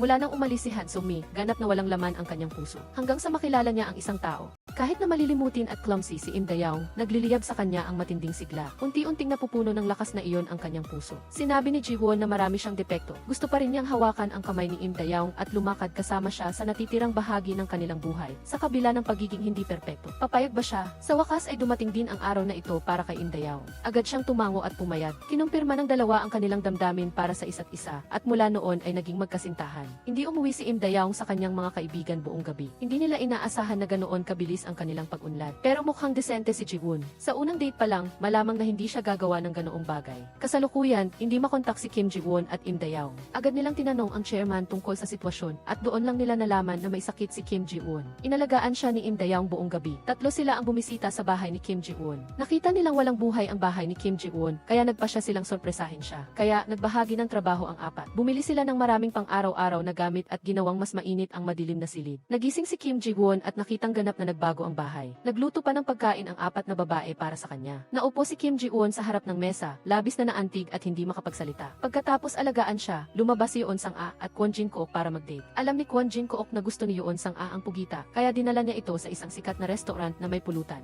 Gayunpaman, sarado ang restaurant na yon. Pinilit ni Yeon Sang-a na pigilan ang sakit sa kanyang binti at inalo si Kwon Jin-kook. Sa sandaling iyon, halos mabangga siya ng isang motorsiklo. Mabilis na niyakap ni Kwon Jin-kook si Yeon Sang-a. Gayunpaman, ang kanyang sapatos na may mataas na takong ay sumabit sa takip ng kanal. Binuhat siya ni Kwon Jin-kook pauwi. Bagaman nasira ang kanilang schedule, mas lalong nagkalapit ang dalawa. Masaya si Kwon Jin-kook. Dinala niya si Yeon Sang-a sa kanyang kumpanya at tinulungan siyang ayusin ang kanyang sapatos na may mataas na takong. Hindi sinasadyang nakita ni Yeon Sang-a ang listahan ng mga restaurant na isinulat ni Kwon Jin-kook. Hindi niya akalain na kahit isang beses lang silang kumain ng magkasama, sinuri na ni Kwon Jin-kook ang lahat ng restaurant ng maaga. Napakamaalalahanin niya. Nasusuklian ang damdamin ni Yeon Sang-a na nagustuhan siya ng isang taong tulad ni Kwon Jin-kook. Ngayon, ang tanging kulang sa pagitan nilang dalawa ay isang formal na pagtatapat. Nahirapan si Kwon Jin-kook na makilala si Yeon Sang-a. Ngayon, dala niya ang mga bulaklak at regalo upang umamin. Upang sorpresahin siya, tinawag niya ang isang part-time na manggagawa at sinabihan itong humanap ng dahilan upang tawagin si Yeon Sang-a sa labas ng bakuran. Alam niyang mahalaga sa kanya ang kanyang imahe, kaya tinanong pa ni Kwon Jin-kook kung ano ang suot ni Yeon Sang-a ngayong araw. Nag-isip ang babae sandali at sinabing napakaganda. Lumalabas na lalong umiinit ang panahon, kaya't nang pumasok siya sa trabaho ngayong araw, partikular niyang binigyan si Yeon Sang-a ng cool na pantalon. Sa katunayan, lahat sila ay nagsusuot ng parehong uri. Napaka-komportable talaga. Hindi alam ni Kwon Jin-kook ang sitwasyon. Nang makita si Yeon Sang-a na lumabas, agad siyang lumuhod at nagbigay ng bulaklak, umaasang magiging opisyal sila. Nagmadali rin ang mga tiyahin na lumabas at pumalakpak upang batiin. Simulan na natin ngayon, dito, sa ganitong anyo. Ano ito? Galit na tumakbo si Yeon Sang-a sa silid. Lubhang pinagsisihan ni Kwon Jin-kook. Sa kabilang banda, dinala ni Im Dayaong si Kim Ji-won upang bisitahin ang puntod ng kanyang ama. Nangako siya sa kanya na tiyak na dadalhin niya ang kanyang kasintahan upang makilala ang kanyang ama. Ngayon na sila ay magkasintahan na, sa wakas ay makakapagpahinga na ang kanyang ama. Mula ngayon, may magpoprotekta nakaprotekta na sa kanya at mamumuhay siya ng masaya araw-araw. Tumayo rin si Kim Ji-won sa harap ng puntod at nangakong aalagaan si Im Dayaw.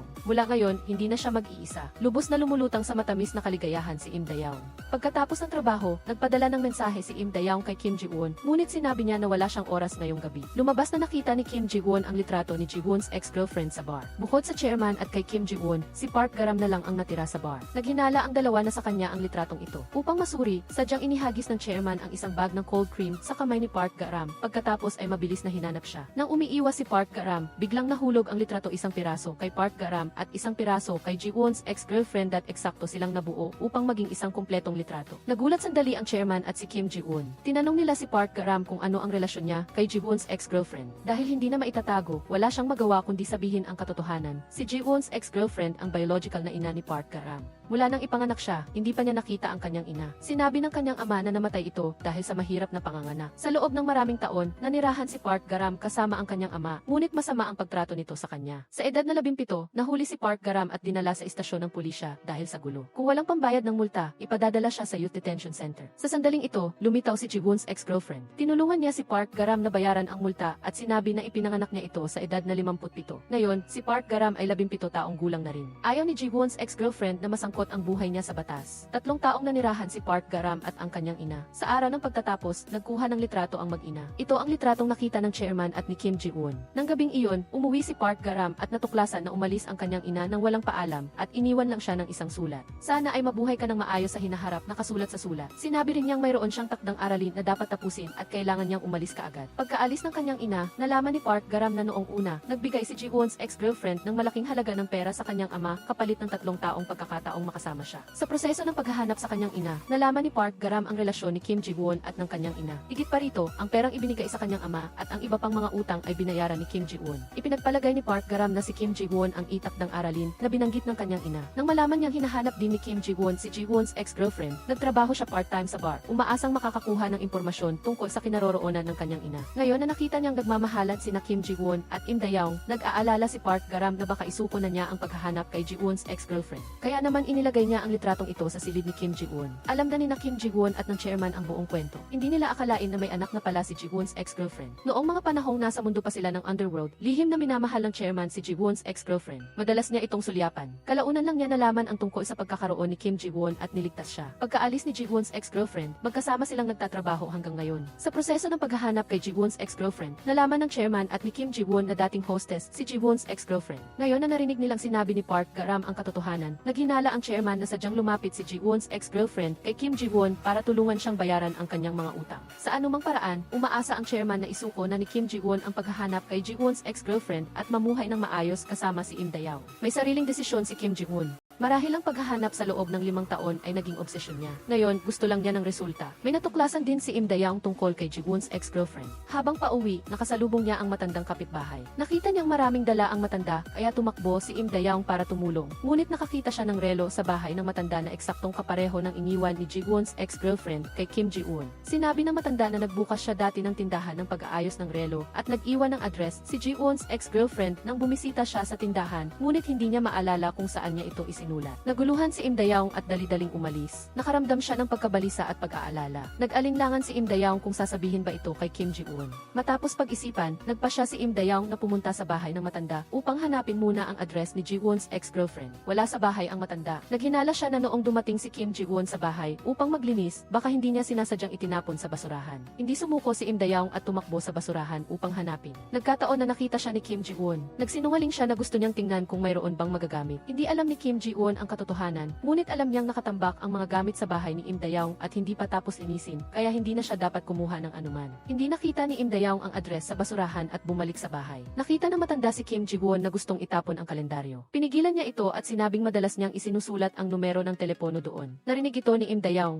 Habang hindi nakatingin si Kim Ji-won, agad niyang hinanap. Tunay nang nakita niya ang address ni Ji-won's ex-girlfriend doon. Nagkataon na dumating ang chairman para kausapin ang matanda at sinabi niyang hinahanap ni Im Dayaw ang address ng babae babaeng nag-aayos ng relo. Akala niya ay hindi kilala ng chairman si Ji-woon's ex-girlfriend, ngunit nagulat siya na napakakapwa-tao pala nila. Noon, nakita ng chairman ang relo ni Ji-woon's ex-girlfriend sa bahay. Napansin din ng matanda ang notebook na naglalaman ng address nito. Habang hindi nakatingin ang matanda, palihim na pinunit ng chairman ang pahinang iyon. Ang layunin ay ayaw niyang makita ni Kim Ji-woon. Ngunit, sa huli, nakuha pa rin ni Im Dayoung ang address. Sa gabi, nagluto si Kim Ji-woon ng hapunan para sa 4 na babae. Lumabas si Im Dayoung para bumili ng alak at hindi inaasahang nakita si Ji-woon's ex-girlfriend. Ngunit hindi sila magkakilala. Nagkataon lamang na nagkita ang dalawang estranghero. Pagkatapos, pinuntahan ni Ji-woon's ex-girlfriend ang matanda upang kunin ang relo. Tinanong siya ng matanda kung kilala niya si Im Dayoung. Ito ang unang beses na narinig ni Ji-woon's ex-girlfriend ang pangalan at sinabi niyang hindi niya ito kilala. Sa kabilang banda, masaya at nagtatawanan ang lahat sa hapagkainan. Nalaman ni Han So-mi ang relasyon ni Kim Ji-woon at Ji-woon's ex-girlfriend mula kay Park Ga-ram. Nag-aalala siya na hindi bumibitaw si Kim Ji-woon at natatakot siyang masaktan si Im Dayoung. Nag-aalangan din si Im Dayoung kung sasabihin ba niya ang address kay Kim Ji-woon. Sa sandaling ito, biglang nakatanggap ng tawag si Kim Ji-woon mula sa ospital. Nagmadali silang tumakbo ni Im Dayoung doon. Ngayon lang nila nalaman na may cancer ang chairman. Nagalit si Kim Ji-woon dahil itinago sa kanya ng chairman ang kanyang sakit. Diretsahang sinabi ng chairman na mayroon siyang sakit. Mula nang makilala niya si Kim Ji-woon, ang nakaraang 5 taon ay napakahaba. Lubos siyang nagpapasalamat kay Kim Ji-woon sa pagiging kapamilya niya. Ang pinakamalaking pag-asa niya ngayon ay makita si Kim Ji-woon na masaya. Kaya, muli siyang nagmakaawa kay Kim Ji-woon na huwag nang hanapin si Ji-woon's ex-girlfriend. Narinig ni Im Dayoung ang usapan ng dalawa at hindi niya sigurado kung ano ang totoong saloobin ni Kim Ji-woon. Kinausap ng chairman si Im Dayoung ng pribado at hiniling kay Im Dayoung na huwag sabihin ang address ni Ji-woon's ex-girlfriend kay Kim Ji-woon. 5 taon nang nagdurusa si Kim Ji-woon at ngayon lang siya nakalaya. Ayaw ng chairman na masira muli si Kim Ji-woon. Habang pauwi, naalala ni Im Dayoung ang mga sinabi ng chairman at labis siyang naguluhan, ngunit sa huli ay ibinigay pa rin niya ang address ni Ji-woon's ex-girlfriend kay Kim Ji-woon, umaasang mawawala ang pagdududa sa puso nito. Hayaan si Kim Ji-woon na magdesisyon para sa kanyang sarili. Sa sandaling pumasok siya sa pinto, maluha-luha si Im Dayoung na personal na itinulak ang lalaking mahal niya. Ito ay napakasakit para sa kanya, ngunit gusto ni Im Dayoung ng isang simpleng pag-ibig at gusto rin niyang huwag nang mag-alala si Kim Ji-woon. Sinundan ni Kim Ji-woon ang address sa tirahan ni Ji-woon's ex-girlfriend at naglakad-lakad ng ilang sandali, ngunit sa huli ay hindi pumasok. Naglagay si Kim Ji-woon ng sulat sa mailbox ni Ji-woon's ex-girlfriend. Nagpapasalamat sa kanya sa pagliligtas ng kanyang buhay noong taong iyon at umaasang hindi siya makaramdam ng utang na loob. Ano man ang mangyari, umaasa si Kim Ji-woon na mamuhay siya ng maligaya. Habang naghihintay siya ng bus, may lumitaw na pares ng sapatos sa harap niya. Pagtingin niya, nakita niya si Ji-woon's ex-girlfriend na 5 taon nang nawawala. Sinabi niya kay Kim Ji-woon na siya talaga ang nagligtas ng kanyang buhay noon. Sa araw na balak ni Kim Ji-woon na tapusin ang kanyang buhay, umakyat din si Ji-woon's ex-girlfriend sa tulay na may katulad na intensyon. Labis na siyang pagod sa buhay na kasama ang alak at wala nang anumang pag-asa para sa hinaharap. Gusto lamang niyang wakasan ang kanyang buhay. Nang makita niya ang isang taong may kaparehong intensyon, biglang naramdaman ni Ji-woon's ex-girlfriend na hindi dapat gaanong baliwalain ang buhay. Ang mga payo na ibinigay niya kay Kim Ji-woon ay para talaga sa kanyang sarili. Lubos na nagpapasalamat si Ji-woon's ex-girlfriend sa panahong nakasama niya si Kim Ji-woon na nagparamdam sa kanya ng kagalakan at kaligayahan sa unang pagkakataon. Ngunit sa huli ay sinamantala pa rin niya ito para mabayaran ang kanyang mga utang. Kahit na nawala siya sa buhay ni Kim Ji-woon, mananatili ang pagsisisi ni Ji-woon's ex-girlfriend. Ngayon, umaasa lamang siya na tuluyan na niyang makalimutan ang nakaraan, makakita ng mas mabuting babae at mamuhay ng maligaya. Inabot ni Kim Ji-woon ang panyo kay Ji-woon's ex-girlfriend na luhaan. Ano man ang nangyari, hinila siya nito mula sa pagkalugmok, kaya't buong puso siyang nagpapasalamat. Umaasa rin siyang mamumuhay ng mapayapa si Ji-woon's ex-girlfriend. Nagkasundo ang dalawa na tapusin ang usaping ito. Kasabay nito, balisa si Im Dayoung na pabalik-balik sa bakuran. Nag-aalala si Im Dayoung na baka bumalik si Kim Ji-woon kay Ji-woon's ex-girlfriend. Pagpasok niya sa silid, nakita niyang marami pala siyang mensahe mula kay Kim Ji-woon na nagsasabing gusto niya siyang makita agad. Ibinato ni Im Dayoung ang telepono at balisang tumakbo palabas para hanapin si Kim Ji-woon. Hindi nakita ni Kim Ji-woon ang kanyang tugon at hindi rin sinasagot ang kanyang mga tawag. Nag-alala siyang may nangyari kay Im Dayoung at nagmamadaling tumakbo sa bahay nito. Nagkita ang dalawa sa daan. Tumakbo si Im Dayoung sa bisig ni Kim Ji-woon at humagulgol. Nang malaman niyang nakilala na ni Kim Ji-woon si Ji-woon's ex-girlfriend at nawala na ang kanyang pagdududa, proaktibong hinalikan ni Im Dayoung si Kim Ji-woon. Mahigpit na niyakap ni Kim Ji-woon si Im Dayoung at nagpalitan sila ng mainit na halik. Pagkatapos, sa payo ni Kim Ji-woon, pumayag ang chairman na magpunta sa treatment center. Ipinasa niya ang bar kay Kim Ji-woon at Park Ga-ram. Nakipag-ugnayan na rin si Park Ga-ram sa kanyang ina at pumayag na magtatag ng club at magtrabaho ng part-time dito. Nagpaalam ang lahat sa chairman at hinikayat siyang labanan ang sakit at bumalik sa lalong madaling panahon. Ayaw niyang umalis sa pamilyar na lugar na ito. Naalala ng chairman ang kanyang nakaraan kasama si Ji-woon's ex-girlfriend. Minsan, si Ji-won's ex-girlfriend ay naging biktima ng isang lasing na customer. Lumapit siya upang tulungan siya, ngunit hindi nagpasalamat si Ji-won's ex-girlfriend. Ayaw niya ng mga gangster dahil mapanganib ang kanilang buhay. Dahil ayaw ni Ji-won's ex-girlfriend, umalis ang chairman sa gang at bumalik sa lehitimong trabaho. Nakalulungkot, pagkatapos nito ay nawala si Ji-won's ex-girlfriend at hindi na siya binigyan ng pagkakataong makasama.